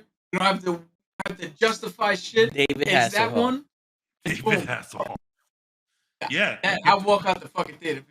But So, I mean, obviously, Secret Wars ends with the rewriting of the multiverse. So, which is essentially what they're going to do. So, this guy, Ryan Airy from Screen Crush, theorized, he goes, yo, what if they're not letting us know any X-Men information and just dropping tidbits here and there so that when Secret Wars is over and they restart the multiverse, phase 7 would be the mutant saga. And we just push X-Men moving forward after that. Now, I know there's inconsistencies and I don't know how that would work, but he basically was like, yo, just get rid of everything, restart the multiverse. Now we got X-Men here and we could do X-Men right. And, he brought in the Phoenix saga and all of that shit. I think it'd be cool, but what I am most excited about is it like from Wakanda Forever, I also got a more serious vibe. Hopefully we can, hey, I get it. We had Thanos, we had the snap. Maybe I thought it was a good idea to try and make us laugh after all of that. Y'all just ended up making us realize that Thanos was right the whole time, So like, let's get back, man. From the beginning of that trailer, my man Nick Fury beams down like a fucking alien, and I'm like, what is happening here? You know what's great? I actually gave that theory thought. Now, me and Cap had a conversation about the way I view wrestling, and I decided to try a different angle of how I'm viewing it. But now imagine if you change the way you view the way the MCU's been lately, the vibe that they give you through the movies, where it's like everyone just came back from a snap, right? Half the universe was gone, now everybody's back. That's got to be a very stressful and confusing time for people. Yeah. So a lot of shit that's happening is awkward. It's so awkward. You have people that were gone for 5 minutes, but lost 5 years and don't know who they are. They don't know how they fit in. And no one's taking life serious anymore because imagine you're gone and you come back and it's like, yo, fuck this job. I missed 5 years. You know what I'm saying? Like, fuck this job. Yeah. So when you watch shows like Miss Marvel or She-Hulk or Thor or something, there's plenty of people that need to re-find out what their purpose is because they've been living on autopilot. So to get these lighthearted movies or shows where it's not as serious as it was, kind of makes sense for the type of person you would be, because imagine like us, let's say we were still here for 5 years and we had to live in that agony of half the universe is gone. You were gone for 5 seconds to you, but you was gone for 5 years and now you have to catch up on everything. The way we vibe with each other is going to be completely different now. It's like, yo, I spent 5 years without you, and you're like, but bro, it's been 5 minutes for me. You know what I'm saying? So you think Kevin Feige's in the studio like, God damn, these people are such idiots. Like, of course it would be goofy nowadays. We just snapped everybody back. It's weird. It's bizarro world. Yeah, what I think he's doing is doing what's called like a reset, like a soft reset. It's like a neurological reset where it's awkward because we're getting basically a start over and we're introducing all these new characters to you, but we can't introduce them to you the same way we did the other ones, where it was like, you guys, we know who these are. These are epic origins. Now all these origins are quick and their lives are crazy. So what you're saying is that you love Thor: Love and Thunder now. No, Is no, that no, what no. you're Fuck. saying? No, that's not included. Are That's you like not the gonna? remake of RoboCop. Are you not gonna rewatch it on Disney Plus? I would, but that's not what I'm talking about. Yeah. Like, because think about it, because when we saw like the Hulk, right? If we're gonna introduce the Hulk from Edward Norton or the the David Banner one, The leader like they show confirmed. the origin, they show him like adjusting to it, everything's new, blah blah blah. But when you do Kamala Khan and She-Hulk, it's boom. Now she's Miss Marvel. Now she's Hulk. The biggest problem we have is how are they living lives now? Yeah. Adjusting to there was a snap, and now you have to be a superhero. Everyone's a superhero already. That's like if you've been training to be a boxer your whole life, and now, yo, half the boxers are gone. We need boxers. You're a boxer now, and then when time comes, you're getting a title shot. You're like, fuck it, I can step up. Everybody else is stepping up. You know, I got them. You know what I'm saying? Like everybody else is stepping up. Let's do this. As opposed to before when everybody was gone and no one really needed to step up. It's like, I can't do this. I can't. Nah. I need 20 years of experience to do. You know what I'm saying? Damn, I like what you're saying. So when She-Hulk is sitting there going, well, I gotta be She-Hulk because there's 18 other fucking mutants out there. I'm not the only one. I'm not the first person to be somebody that's a monster out here and people are digging it. Fuck it.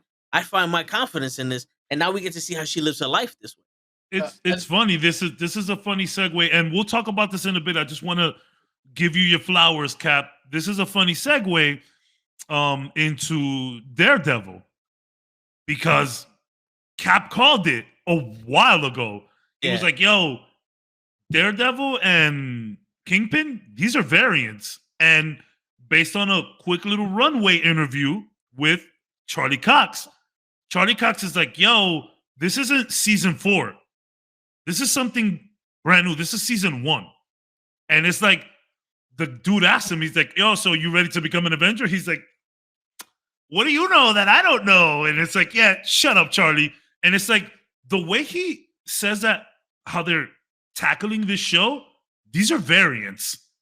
I'm convinced at this point that they're variants. This is this is a Daredevil variant, which I'm actually excited about.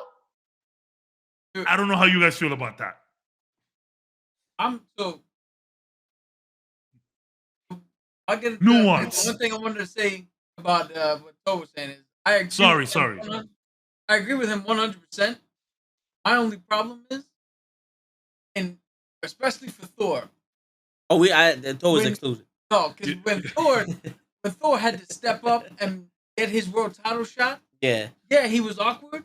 But for some reason, he thought it'd be funny if in his entrance he slipped on a banana peel and a goat fucking screamed. Yeah, no. Did you guys see the? He fucked up Thor. Did you guys see the deleted scene of how he gets Thunderbolt?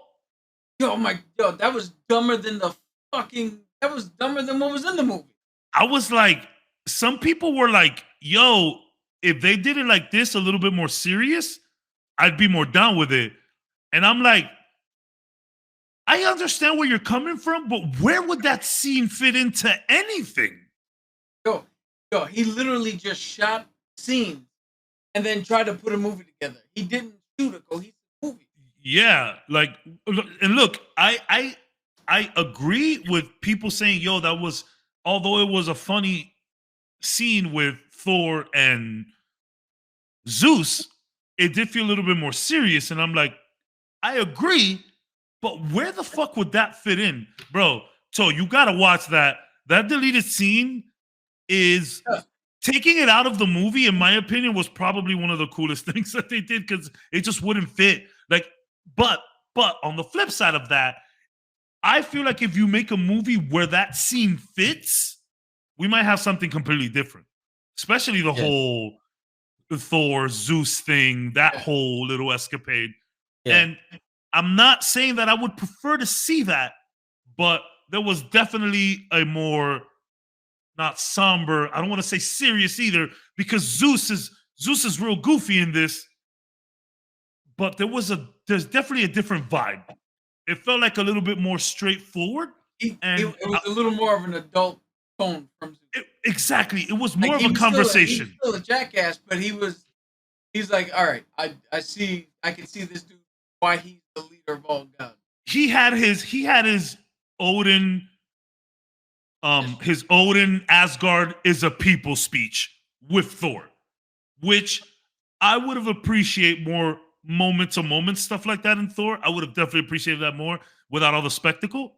But I back to Toe. I didn't want to go off to Daredevil, but Yeah. I do like that idea of like, yeah, and we're excluding Thor, but you know, maybe and I think Cap said it, Toe said it, I said it, even Les said it.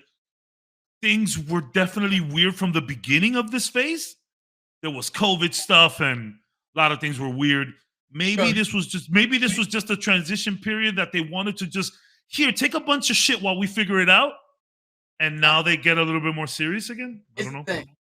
I've definitely said my piece about these problems, but to Cap's point with the whole COVID shit, we got to remember they literally had to shuffle around the order of how these shows and movies came out.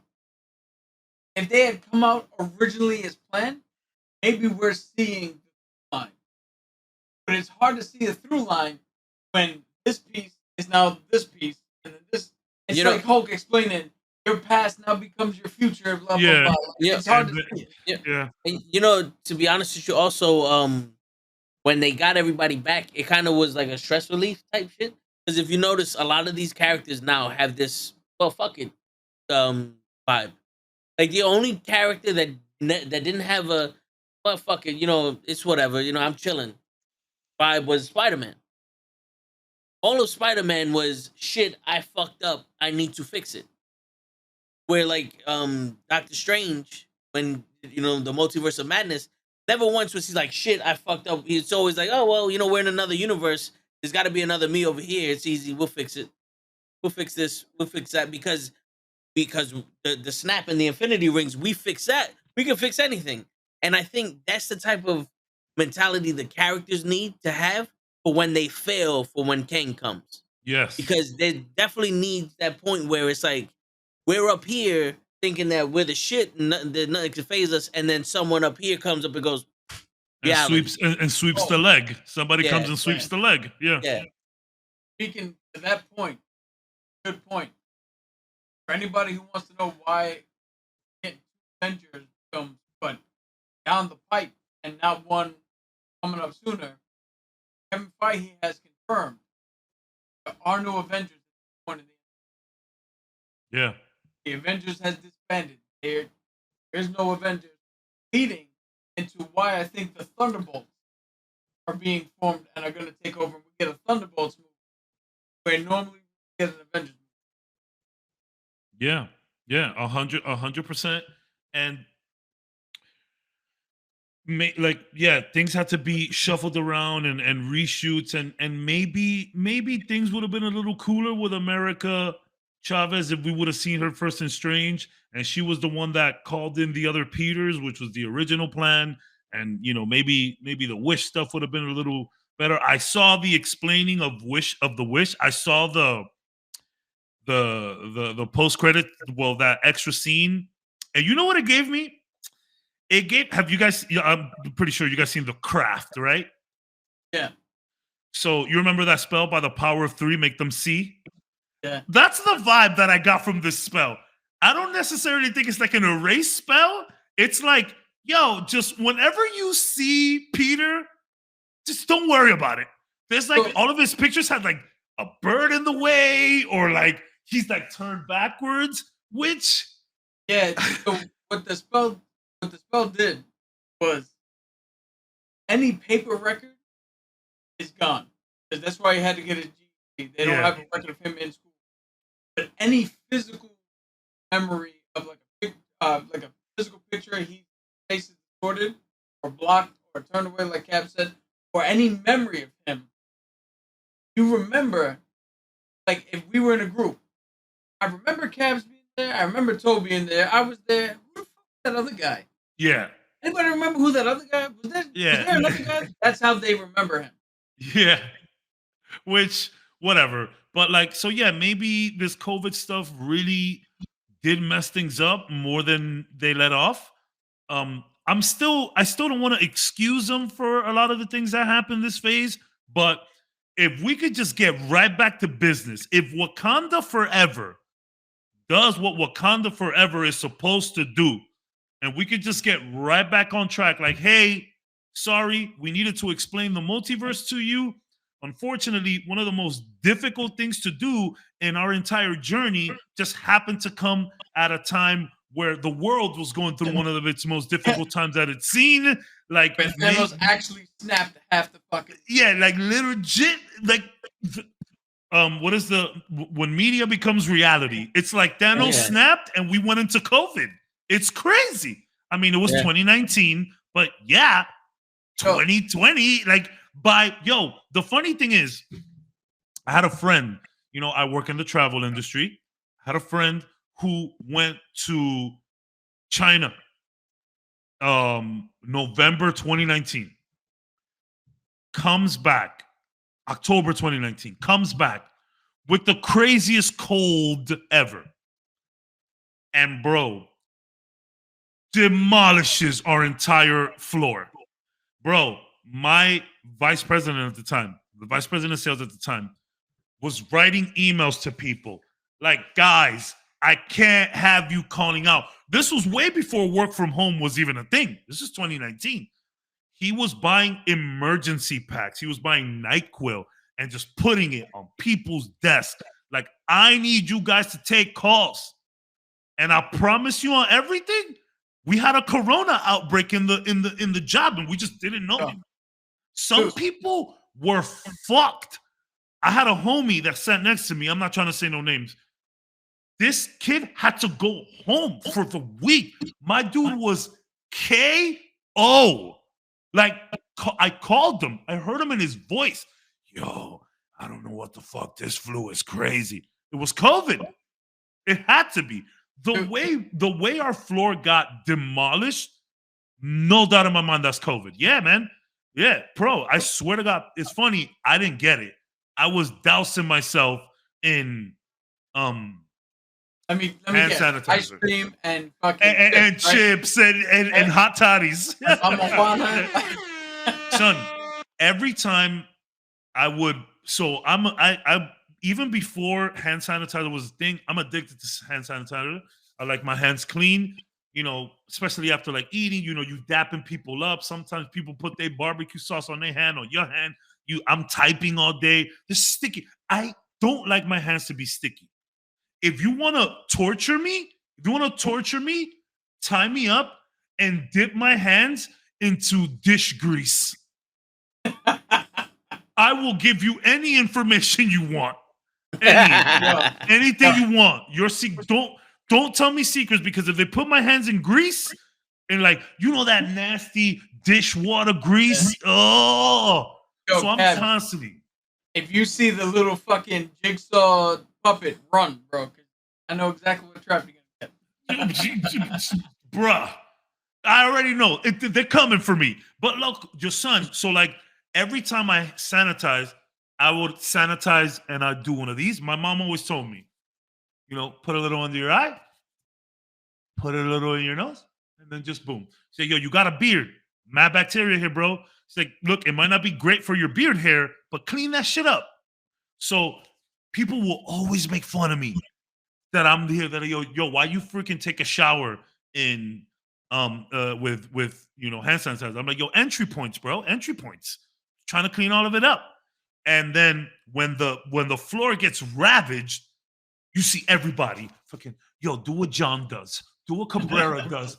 Do it all. Yo, son, I have people sick next to me, here, in front of me, behind me. Like, son, it was crazy. Yes, I do the same thing. I got some little products there. The product my son uses for his hair, I use on my beard, bro. And I don't have a beard, but I got something, right? So, bro, maybe in a way, COVID really bothered. And to be honest, I'm not defending the MCU. Granted, we have some great projects. Out of the TV shows, we have some really good shows. Yeah. Some of them didn't hit, but Is it that bad? She-Hulk is riding a funny wave for me right now. Yeah. Yeah, She-Hulk is. And I'm getting to a point with She-Hulk.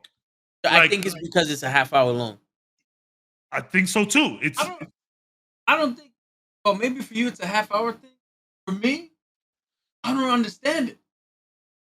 It's supposed to. How many times they say it's a legal drama? You're barely in the fucking. Yo, I'm sorry. I don't want to go off on a rant here. Go ahead. That's what we do. You can't as a lawyer, fuck being a She-Hulk, as a competent lawyer, you can't get a judge to agree that this dude willy-nilly sending people into other fucking dimensions is not fucking correct. You can't get an injunction on that? What the fuck is that? Plus, Long, why are you going to the legal system? This is the magic shit. Take his fucking sling ring. He can't take it from you. And then, sorry, I don't understand this. The whole dating shit. Tatiana Maslany is not a fucking ugly woman. She is fucking gorgeous. And to sit there and have everybody look at her like she's trash, and then the one dude gets the fuck She-Hulk, comes out and is like, oh, who are you, Jen? I'm gonna back out of here. What the fuck are you backing out? Wait for her to turn into She-Hulk again. What the fuck is going on? I took that a little different. I took that as, I think whether she was Jen or Hulk, my man was just trying to get a smash and goodbye. That's how I took that. Yeah. It was just a one night thing for him. He was nice. He got the buns and then moved on. That's how I took that part. I don't necessarily think. I think if he would have woke up and she was She-Hulk, I think he still would have rolled out. That's how I took that. I think the rollout would have been different. If he woke up and She-Hulk was still there, and she's like, "Oh, I made some eggs or something," he would have been like, "Cool, can I take some to go? I gotta go do a doctor thing." Yeah, it would have been different. It would have been different. It would have been different. But for him to come out and like harshly be like, "Oh, you're like this," that's how I took it. You're at the club. You see this chick. She got her makeup on, her head. And you're like, "This bitch is bad." You go back to your place. You do whatever. In the morning, she don't have no makeup. Her hair ain't done up, and you're like, "I fucked up." That's how I took it. Yeah. And I'm sitting here like, I don't understand this, because the only thing they did to make her different than She-Hulk is her hair's curly. And I mean, clearly, the joke was that they are more into She-Hulk than Jen, and yeah, Jen is gorgeous, but it's douchey guys. Yeah, I get the joke, but this is the first time. I've actually felt like, oh, they wrote this for somebody else. They didn't write this. But I'll tell you this way. Remember, I was saying that I didn't feel like I was going to connect with Miss Marvel. Yeah. I was like, oh, this is for teenage girls, blah, blah, blah. Oh, I connected with the family dynamic. I connected with her friend because I'm just like her. I'm two parts of the world. Nobody gives a shit about either part of it. Yep. So I found ways to connect. She-Hulk, I'm watching. This isn't for me. That episode wasn't written for the normal dude who would have sat there and been fine with just Jen. Like, if I went on a date with Jen, I'd have been like, yo, I hit the fucking jackpot. So it's not written for me. It's written for all the women who had that experience and all the guys that are whatever. Some douchey idiots, yeah. And I'm sitting here like, this is cool and all. But you gotta, it's weird. It's like, you gotta pick a side, Spider-Man. Like, remember what Dr. Strange said? It's like, you can't live two lives. Yeah, I think this is what she's learning, though. But that's the thing about her character. You know, from the comics, she was actually able to live those two lives until she was like, you know what? I'm just going to rock out as She-Hulk. So I think we'll get there. But this episode was, like, to me, I took this as a bad dating episode. And I liked the episode, and it was funny, the whole Donnie Blaze thing. Ha ha, ha ha, Marvel, ha ha. And then he's like doing little fire things. I'm like, ha ha, Marvel. And then you got the drunk girl Madison with a Y and two N's, but you don't know where the Y is. That's Hey, how we- if my man Wongers is hitting that, yo, congrats, Wong. You deserve it, bro. Congrats, Wong. You deserve. Word. Nobody Word. deserves more than Wong to get a little something on his side, bro. So, but then she says, "Oh, I went to a demon dimension and I made a deal and I can't say nothing." Mephisto confirmed. Now you know what I'm saying. So like, you know, I'm just being okay, new rock stars. I'm just being stupid. But it's this episode was all over the place, in my opinion. It was a lot. It was a I'm lot. gonna tell you right now. The reason that I'm even upset is, again, fucking up. First off, the only reason it seemed like Juan gave a shit is because this girl fucked up the Sopranos. Yeah. Which, like, I get the writers wanted to make it. I get the fact that if you come into Hulk's world, you have to be a lighter-hearted version of yourself. I get that. I'm fine with that. I'm fine with Wong and Madison, all that. I'm fine with Wongers. I'm cool with all that shit. But I'm not cool. You had to fit him in a way that diminishes him. Meaning, even if the only reason he gave a shit because of the Sopranos thing, like I said earlier, you don't fucking portal over to him, take his fucking sling ring, slap him in the face, and walk the fuck home. Because and the only reason why I say my this, whole thing is, I'm like, why don't you just take the ring? And I'm not saying I dislike the episode. I like the episode. There were some fun moments that I'll talk about, but yeah, just take the ring. This. I'm gonna say I don't like the episode, and I'll tell you why. At the end of Doctor Strange, Baron Mordo stole the fucking wizardry and the sorcery from a man who was trying to fucking play basketball. He didn't do nothing nefarious with his gift. He just fucking wanted to live his life, not in pain, not crippled by anything. He wanted to play basketball, and this motherfucker came in and took it from him, saying that the bill comes due and you're wasting fucking power. But Donnie fucking Darko, he gets to do whatever the fuck he wants, and we can't do shit to him because it's a comedy. We gotta be lighthearted. We gotta tell the joke. What? Pick a different subject, man. Pick a different subject. Well, here's the thing though. In Doctor Strange 1, he mentions that this dude took the power of Kamar-Taj and all that and chose to leave, and then is using the power so he can walk again. Donnie Blades, or whatever the fuck, Donnie Blaze was kicked out. So he may have just taken the sling ring, but he was kicked out. True.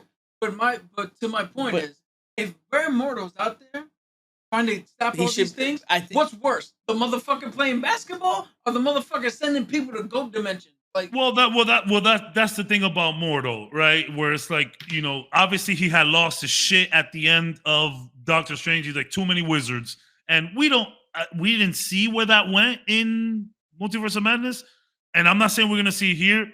I hear you, because like, Wong, just take the ring from him and it's over. Maybe we see. I feel like we're gonna see a little bit more of Donnie Blaze later on. We'll see what happens. Dude, come on. Just take the ring. I just thought of it. You know how you make that episode better? Here's how you make that episode better. Wong shows up, takes the fucking ring from Donnie Darko, and I'm gonna keep calling him that. I know what the fuck his name is. Takes the ring from Donnie Darko. Donnie sees on the fucking TV that Jen had to use Wong as a witness to defend Blonsky. Goes to Jen, yo, I want to sue him. He stole my property. And that's where the legal shit comes in. Yeah, Is the I like sling it. ring his property or not? I like it. Yeah. Not the whole fucking magic, because again, I know I'm going way off further than it should be. But to me, you walked into a fucking courtroom and said, Your Honor, I have to take the gun from him. He shot 3 kids. And the judge looks at you and goes, but he's not dangerous. He's got a right to bear arms. Like, yo, you can't get you can't get this taken away from this man? So From a judge who either was snapped away for 5 years or saw people snapped away for 5 years. This isn't somebody who doesn't know what the fuck magic is now and doesn't understand that actual fucking magic exists in this world. So that's the thing. I think everyone's so used to magic and how it goes. It's like, well, he's not bringing Thanos down here. He's fine. Which I'm not excusing them for, but I think that's the thought process behind it, you know? But also, I think Wong knew about Donnie Blaze, and it's like, oh, it's bullshit magic he's doing. He knew about it. He mentioned that he knew it. The ring until that episode. No. Because remember, he's like, come on, fucking work. And the guy's like, yo, do the trick. And it's probably, he never did it on like a show until it was like, all right, motherfucker, now let's until I'm dying out here. Let me, I'm dying. Yeah. But again, that's where my new idea. I get it. The legality of the ownership of the ring would now come in instead of the legality of him practicing fucking magic. Yeah. Yeah, and like I'm sorry. They 100% have to do a better job with courtroom. I know that I've said it before that the writer said that the courtroom scenes was the hardest to write. Newsflash. Don't walk into a fucking office and pitch a fucking Ally McBeal lawyer show if you don't know how to write the lawyer shit. Or do some fucking research. And it was and I felt like the lawyer stuff was kind of rushed because it's like, you know, we just got over the Megan Thee Stallion thing, and I know this is a lawyer show, and then all of a sudden Wong comes out, boom, we're in a case. I'm like, yo, do we even have anything prepped? Like, what are we going into this courtroom with? Like, what do we have on Donnie Blaze? Like, you got a drunk chick, which you acknowledge is a bad idea. I get it, but it did feel rushed. Now, one thing that I did like is I am really digging her fourth wall breaking. I'm digging it very much. And she's like, oh, everybody loves Wong. She's like, it's like a Twitter shield for a week. I was like, yes, that's good stuff. But it's like, I like how the writers. This can only work on this show, really. But like, I do like how it's funny. They wrote this show knowing they were gonna get backlash because like they have little stabs and quips every episode towards, you know, the media and everyone watching. So like they knew. I feel like they really was just like, hey, let's get wacky. But this is, you know, we had Thor: Love and Thunder.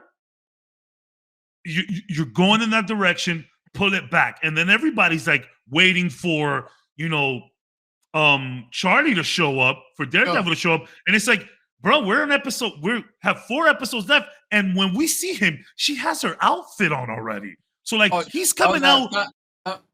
And he didn't see the mid-credit trailer. I mean, I'm not. I saw the trailer where she was standing there, looked like she had a singlet. Oh, you saw the mid-season trailer? No, not the mid-season trailer, but the original trailer when he first comes. Yeah, but she had like a singlet on. She has in the original trailer. She has it on. Yeah. Because they give more in the mid-season trailer. Yeah. Now I'm like, fighting my rant about this one specific episode. The other 3 have been good. Yeah. And I'm looking forward to the next 4. Yes. It should be fucking good.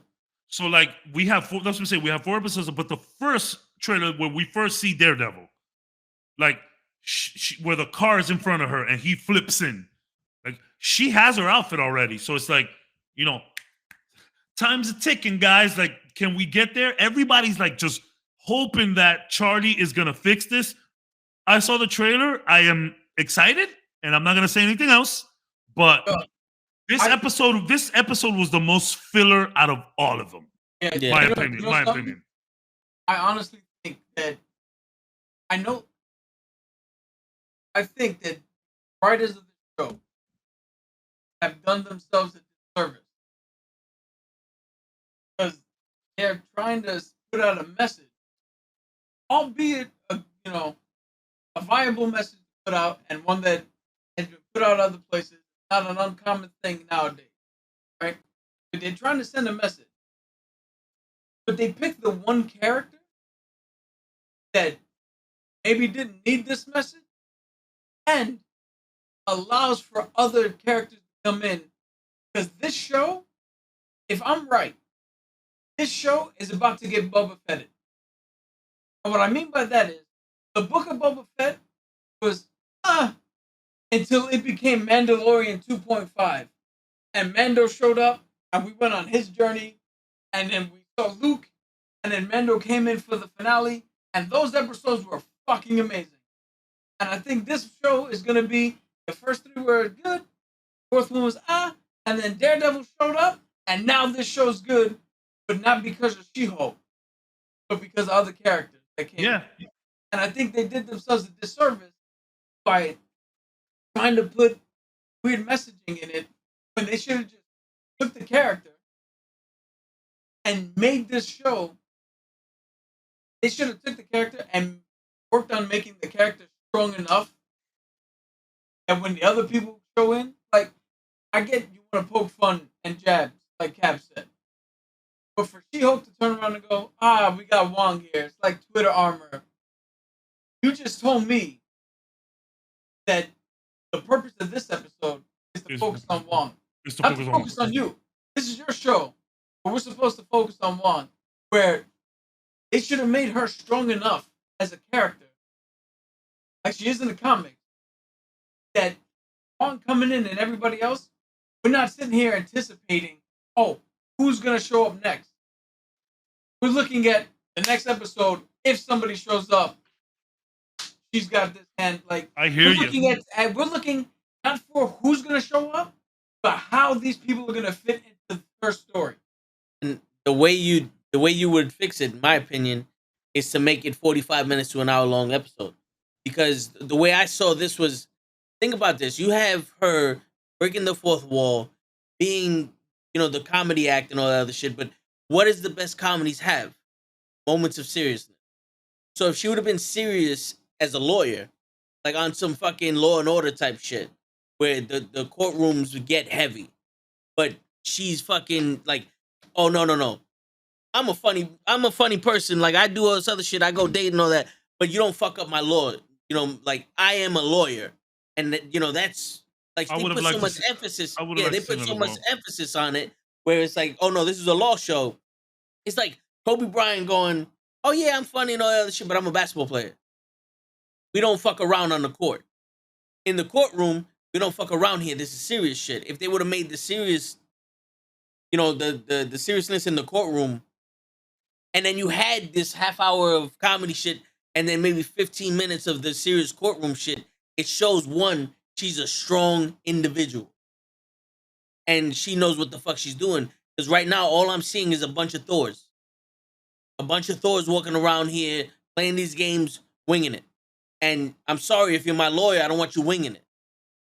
You know what I'm saying? Especially if you're supposed to be, I'm a good lawyer. You bring in a drunk woman that didn't know she was supposed to be there with a fucking margarita when she's in the club, and it's like, you winged it.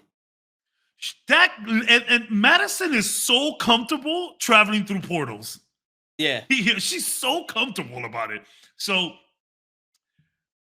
and it's funny because people would hear us talking, it's like, well, did you read the comics? It's like, yes, we get it. It's a funny comic. It's a goofy comic. Although Savage She-Hulk was kind of wild, okay? Let's not forget that. But you can be a little serious in the courtroom. A lot of the shit that was going on, I'm like, yeah, I felt like, yo, she is totally not even prepared for this case. Like, did her boss tell her to take this? Did she tell her boss she was doing this? Yeah. Is this just pro bono work for Wong? Like, yo, I would have loved it if she would have started the episode like, all right, guys, I know we all love Wong, but don't forget this is my show. Like, you know what I'm saying? And then it's like, look, we got some serious shit coming up today, blah, blah, blah. Like, you can be funny and serious at the same time. It's possible. Yeah. I agree with Toe. I agree. Yo, I just want to point out to the point where did we read the comics? Yes, I've read them. And her most successful time, and where she hit more popularity, is when she took over for the Thing in the Fantastic Four. Yeah. Now, the Fantastic Four is not the most serious shit in the world, but if you're going to take over for the fucking Thing and be successful at it with readers, you have to be a fucking strong character already coming in. Yeah. Like if the only time Spider-Man was good is not when he was Bagman. Is when he was the Future Foundation version of the Fantastic, and he was already established and well ingrained. That's what I'm saying with the show. We're spending too much time. First episode, a big topic. Where's Hulk going? Or the ship with Hulk. Second episode, we find out Hulk's leaving. We do a whole thing off coming back in the second episode. Planning when's his movie coming out? When can we do it? Third episode, big thing we were talking about is the twerk scene. Not once.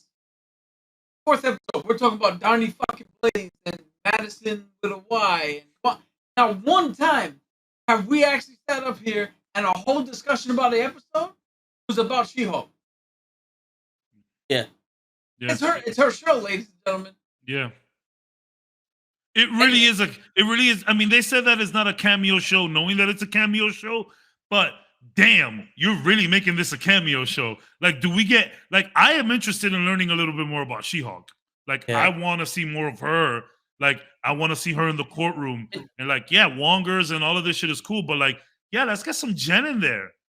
Like, I guess we saw it with the dating thing, but I don't know. This episode just felt really weird to me.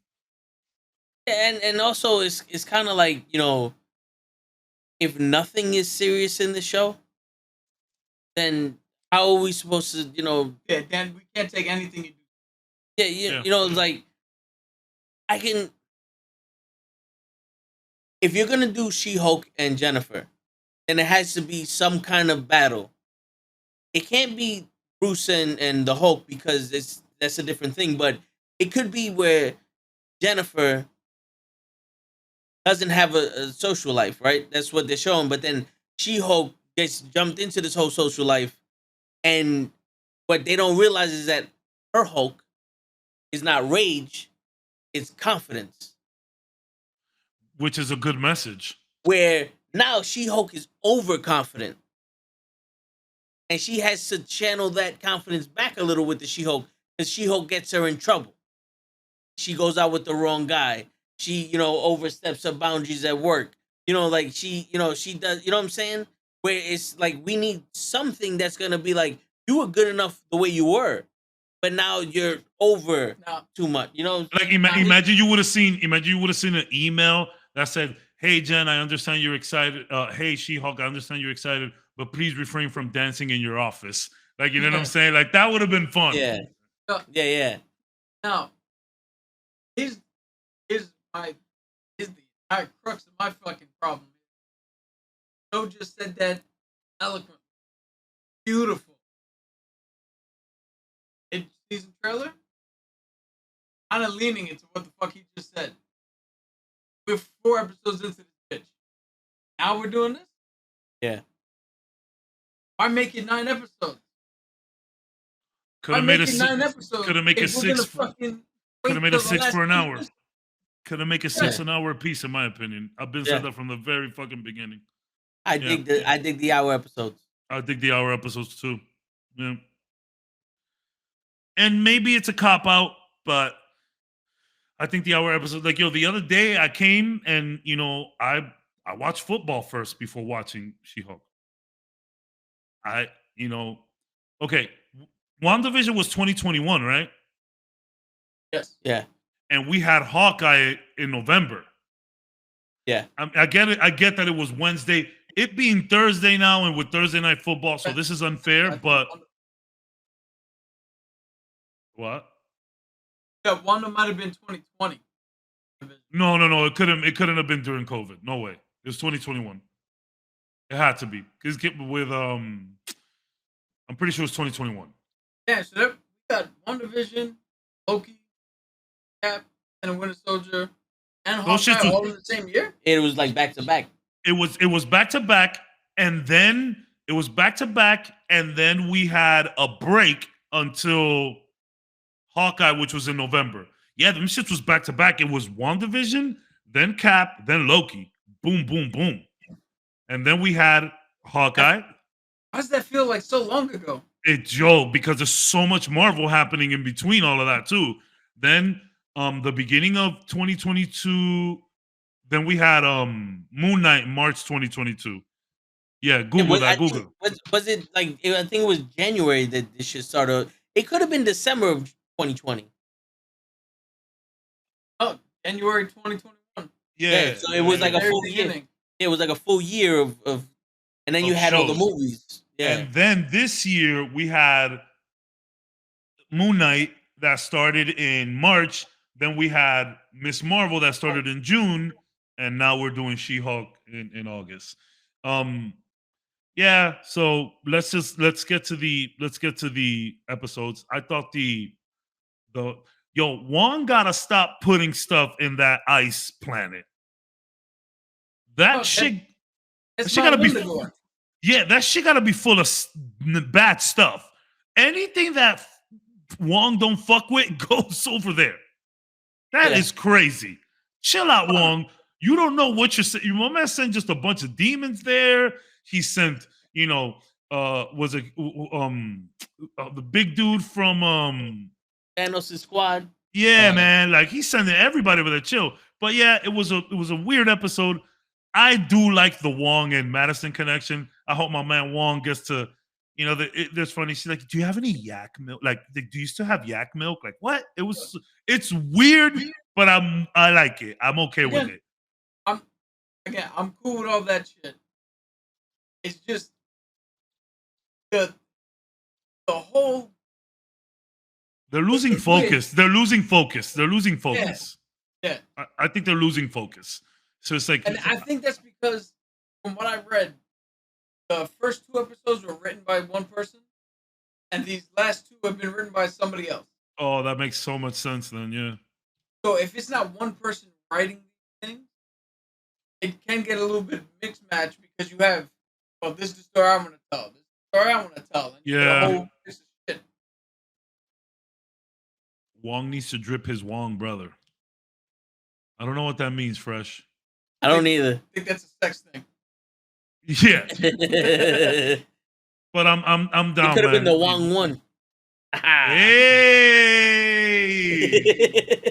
Knucklehead Podcast. We literally will be here all week. That's literally. At least he will. But back to D23 guys. I'm sorry, it was just real quick. There was a picture. I want to do more She-Hulk.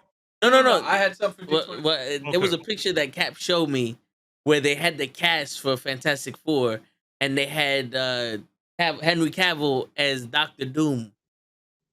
Turned out to be fake. It's fake. Yeah, of course. But had to be, but let me show you right now what it was. But that's a good pick. Listen to what I'm saying now.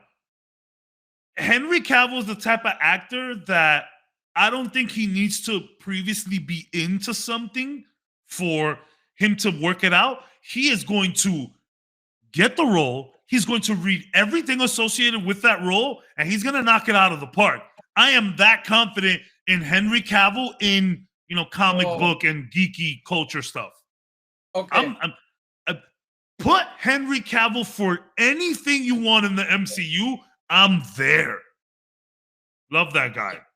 Witcher, like I always respected his Superman, but Witcher made me really come around to him. Yes. Yeah, it really made me come around. 2 things. One, I'm standing because the tool that I'm on is not made for a fucking 3-hour. Yes. We get you. And even though it's cushion, it ain't enough cushion when you apparently have the visible fat. Visible fat. Yo, this is why we don't do this shit in the same room normally. Yeah. I hear you. So, the cast they had was Henry Cavill as Victor Von Doom. They had Seth Rogen as Benjamin Grimm. Seth Rogen. Yeah. John Boyega as Johnny Storm. Stop. That was Finn. That's Finn in Star Wars. Yeah. Jodie Comer as Sue Storm. She's from Killing Eve, and if anybody's seen Free Guy. That's that's the which I'm okay with. And John Krasinski returning as Reed. And then they had the director, Matt Shankman. Wasn't it supposed to be the other dude from Seth Rogen's camp? What is his name? How I Met Your Mother?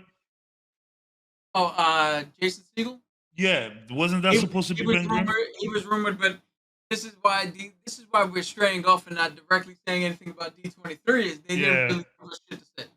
Although I do have one thing coming up, but I just want to say with Henry Cavill, if he was Victor Von Doom, the only thing I ask of him, and for the writers, is to put a fight scene where Benjamin Grimm shows up and he thinks he's gonna kick Doom's ass, and Doom just goes, "Yeah, for sure, yeah." That's all I need. That hand cock is gonna, the arm cock is gonna follow him for the rest of his life. Yo, I love seeing Tom Cruise talk about it. He's like, Henry, do it. Yo, Henry is in interviews and he's just like, God damn it, Tom. And he's just such a nice guy and just such a team player that he's gonna do it. But that's just super funny. That shit's hilarious. I saw it in the trailer and was like, oh god. And then in the movie, I was like, oh no, that actually works. That works. And he just did it and they rolled with it. And it's like, man, Henry Cavill's what an incredible human being. I love him so much. Granted, we learned a lot about him during the pandemic. He started building PCs. He did The Witcher. We found out how much he loves The Witcher. Like, a lot of people knew this before. World of Warcraft. He plays World of Warcraft. He's doing Warhammer shit. He's painting figurines. It's like for 1 second, we was like, man, someone that looks like you could be one of us? Wow. And it's like, and again, I always respected his Superman from the beginning. I'm like, wow, this guy looks like Superman. These movies aren't great. You are a fantastic Superman. Awesome. Yeah. But then during the pandemic, his stock just raised up. They just finished filming. They just finished shooting Witcher 3 as well, season 3. So very excited for that. I just want to point out how in the small microcosm of life, it said that you instantly went, wow, someone who looks like you can be one of us, as opposed to, oh, we can do what we do and look like you. Well, yeah, I'm sorry. I don't think it doesn't matter. Doesn't matter how much we train and pay. Right. We are not looking like Cavill. Well, I mean, I can, but I mean, you can. I need hair implants. The only difference between me and Henry Cavill is I got the fat you can see. His fat is around his liver. Yeah. Man, the heat. Guy's incredible. But yeah, guys, sorry, D23 was like whatever. So we're just kind of. Here's some good news for D23. The main let's do it fast. Let's do it fast. The main villain for Captain America: New World Order is going to be the leader. The leader, and they're bringing back the same actor from The Incredible Hulk. That's pretty cool. How does he fit into Captain America?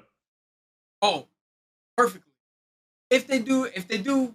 No, I'm saying like how are they gonna? A theory of how you think this is the bad guy that Sam is facing. So, what is Sam's Captain America known for? He's known for his ability to relate, speak, to use his words, for his idealism. What is better to go up against idealism than somebody who has way more intelligence? Super smart. Is a realist. Yeah. Realist versus idealist. There's your fucking clash right there. Like it. And we don't even need shield and fucking blasters and all that, although they're going to give it to us and we all want to see it. This can literally be a Dinner with Andre. I don't know if anybody's ever seen that movie. But Dinner with Andre is one of the Criterion best movies. It's literally two guys having dinner. They show up at a fucking restaurant, they have dinner with each other, and it's a conversation for the entire runtime. I love that kind of shit. Ever made. I love that kind of shit.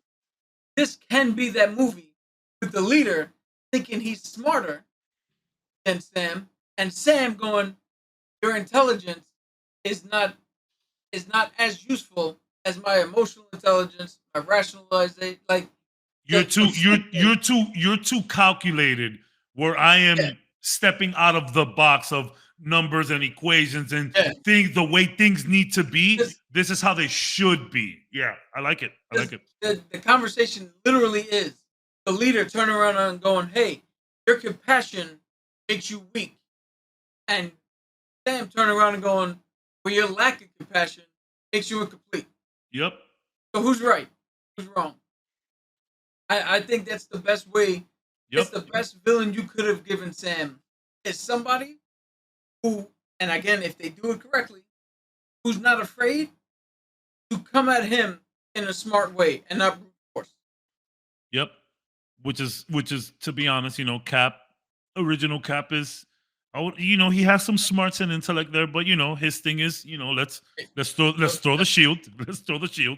So anything else more D23? We had some confirmation from Daredevil. We had him and Kingpin come out, and anything else? Werewolf by Night. Yes. That looks like an old school Vincent Price vibe, which I am fucking here for. Because if I'm into it. The original House of Wax or the House on Haunted Hill, Vincent Price knew his shit back in the day. I'm down for that. It looks like something we would have watched in Knucklehead Theater. Yes, yeah. So is that gonna be something like that's off the Monster Universe that they wanted to do a long time ago? As far as I know, it's just a Halloween special. And do they bring in Moon Knight? That's where Moon Knight first appeared. They can bring in Moon Knight. They can bring in Blade. Oh, stop it! I don't think that's gonna happen. But Pie in the Sky. Where you can fit him in. Why is Blade under such lock and key? Like, bro, let me know something. Like, what's up? I think Blade's under lock and key because they know that until the anticipation for him reaches fever pitch, anything they do is just we're all gonna be like this. That was a cool trailer. And then look for the Wesley Snipes one and goes, how does that compare? Yeah. That's a good point. They're keeping it, I'm hoping this is what it is, they're keeping it so wrapped up that by the time we're like, yo, we want to see something about Blade, we're going to be like, who gives a shit that Wesley Snipes did? I want to see what the fuck you guys are doing. Yeah, but you know what I say to that? There's always a motherfucker trying to ice skate uphill. There's nothing else to say after that. So, is there any other news? I'm gonna ask the question. And again, this is a silly question. We also had we had Ironheart confirmed, Armor Wars confirmed, the X-Men '97 cartoon we already knew come out, that was confirmed. Like, it was small little things like that was reconfirmed again. Like I said, Matt, I think they did come out with a director for Fantastic Four. Yeah, but it was the name that we already knew. The name they already said. It wasn't a surprise. Okay, so all right, so I wanted to ask a quick question just to, in the theme of things, right? And I didn't want to ask it at the front because it's a silly question. You don't got to think too much about it. You're a Skrull, and the funny thing about Skrulls is that they copy you to a molecular level. So Skrulls can get your powers. Like, they can copy you as a whole. Obviously, there's not as good, but they can still do some fun stuff. So you're a Skrull. You can become anybody you can for a week or so. You get all of their talents. You get everything. You become this person. Who do you do? While you guys think about it, I've made up the best answer. This person is no longer alive, so I am cheating. It's a real life person, not a comic book superhero? Real life person. Okay, sorry. Right. Yeah, real life person. Sorry about that. So the person that I want to is... my whole shit. Yeah, I'm sorry about that. Real life person. The person that I've chosen is no longer with us. It's okay. You can choose somebody that wasn't around. It's fine. I would become a Skrull and become Steve Irwin, because I would never in my life do the things that man did. I'm too cautious. I'm too scared. I see a dog and I'm already like, don't get me wrong. Dogs come up to me, sniff me. I love the puppos, but I'm always on high alert. I won't ever hold a snake. I don't like lizards. Behind my job, there's it's just water. It's downtown Miami's water. I'm in the port of Miami, and a bunch of iguanas swim to our chill spot, our lunch area, or the outside lunch area. They're everywhere. All of a sudden, and iguanas always do this. This isn't new, but iguanas climb trees. They hadn't done that the entire time that I was there. Maybe I didn't see them. They're all climbing now, and they're huge iguanas. They're everywhere. They know that we don't bother them, and they know that we drop food. Although iguanas eat grass, but I don't know. So I would become Steve Irwin just to experience what that shit is, because I would never touch an animal. I don't want none of that shit. And I mean, Steve Irwin is literally one of the nicest human beings in the world. Rest in peace. Real quick, we got 8 minutes. 7 now. Shit. Yeah, shit. I'll go. So I completely switched up what my answer was, because I should have said real person. I'm sorry. So my person is also no longer with us. I would become Bruce Lee. Whoa. And my reason is solely, I want to know what it, because you said we get all of his fucking yes shit to a molecular level. So I know how we move. I would know how he fights. I would know all that shit. I want to know what the fuck it feels like to fuck somebody up to the degree he could. To 1-inch punch somebody. No, fuck the 1-inch punch. I'm talking about fucking and just fucking. I hit you 4 times already. I'm legit. I'm sorry. I'm ruining that man's reputation. I'm walking around kicking everybody's ass. Yeah. You cut me off, I'm pulling you over and beating the shit out of you. Did you watch Once Upon a Time in Hollywood? I haven't gotten to that movie. No. It's one of those weird kind of, It's a Quentin Tarantino thing. I know. It's a Quentin. It's kind of like ballad, like not really, but it's Quentin Tarantino. A bunch of people going through different things at the same time, But the Bruce Lee stuff is really funny. The Bruce Lee stuff. It's not long. It doesn't stick around forever, but it's really funny. It's a weird movie. I watched it on a plane. It was whatever. I enjoyed it. Shit, man. I don't even know. How long did you say we get to? Well, I'll give him more time to think. How long did you say we get to be this person? A week. A week? Yeah. Oh. Yeah, no, I'm finding the biggest, baddest dude. Okay, but hold on. There's so many other people that kick ass. So do you just like Bruce Lee as a whole, like ideologies, his style? Bruce Lee has a special place because it's a bonding thing with me and my dad. Okay, cool. We have Enter the Dragon. We have yes, Chinese Connection. Yes, fucking Game of Death, and not to mention one of my other favorite heroes who's not Marvel or DC, Green Hornet. Yes, he played Kato. That's another bonding thing that we have. Matter of fact, when I call his phone, the Green Hornet theme. Nice. So that's why I picked him. Okay. If I picked somebody, the only other person I would have picked is probably Chuck Norris. That's only because I 100 we had to support strong beliefs. Our strongest beliefs. I 100% believe all this shit they say about Chuck Norris. Yeah, same. He don't do push-ups. He just pushes the ground away from him. His tears, I heard so many, like, the tears, what was it? Like, his tears could cure AIDS, but he doesn't cry. Something like that. I was like, what the fuck? That shit was funny. Damn, so I really stumped you with this shit, bro. Yeah, man. This is a goofy question. Because I'm not the type to be like, I want to be like them. You know what I'm saying? Yes, like, I hear you. I hear that. I'll give him more time to think. I originally was gonna say a joke answer, but I didn't want that answer to pick. Yeah.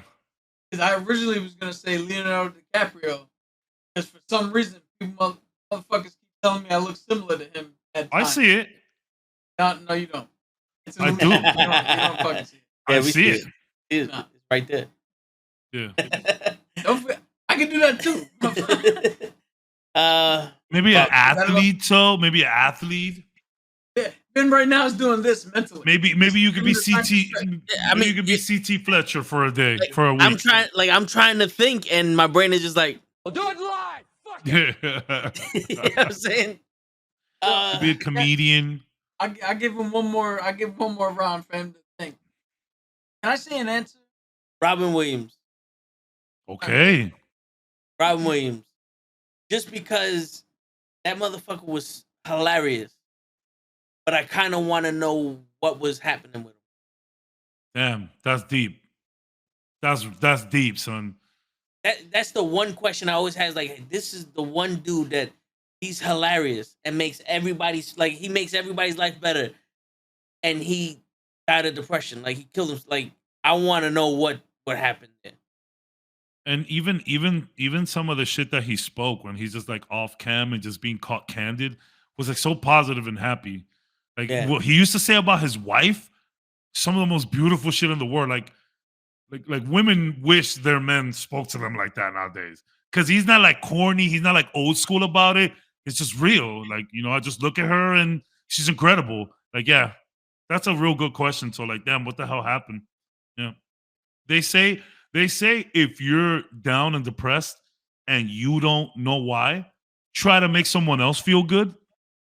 And it's like, damn, in his case, that didn't work. But I mean, you know, when you're doing movies and shit, there's a lot of other stuff around that. But to that point, I'm pretty sure he was on drugs. Well, early on in his career, he was. But to the point of, if you feel down, try to make somebody else feel better. Here's a catch.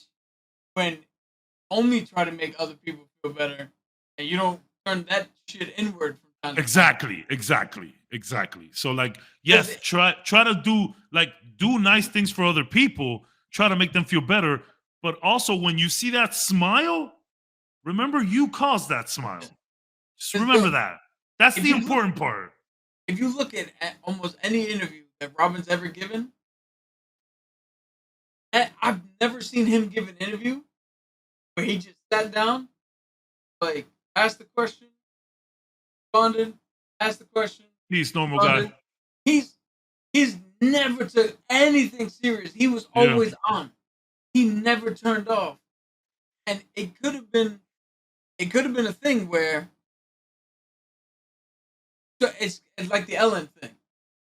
Like, Ellen portrayed herself to be the nicest person ever, never doing anything wrong, never stepping out of line. So the minute one thing happened, everybody blew up. Everything out. So Robin could have been in that position where he came out of all of his shit in his early years, all of the drugs and all that shit, which he is said. He came out of that and overcorrected and was like, shit, I can't now be normal because every single person's probably going up to him and, ooh, it's a drive-by fruiting and just quoting shit to him non-stop. Yeah. And to think, when you book Robin Williams on a show, you want him. You want Robin Williams. Yeah, you don't. Yeah. Like he couldn't ever do anything just fucking chill. Shit, if he came on this podcast, it would have been chill. Hell yeah. That was as long as you took to think about that, it was actually a great answer. Yeah. And you saved me because I was about to say something that might have got me canceled. and on that note, and on that note, ladies and gentlemen, it is your friendly neighborhood knucklehead signing out. Peace, everybody. That's a good way to close. Good night, everybody.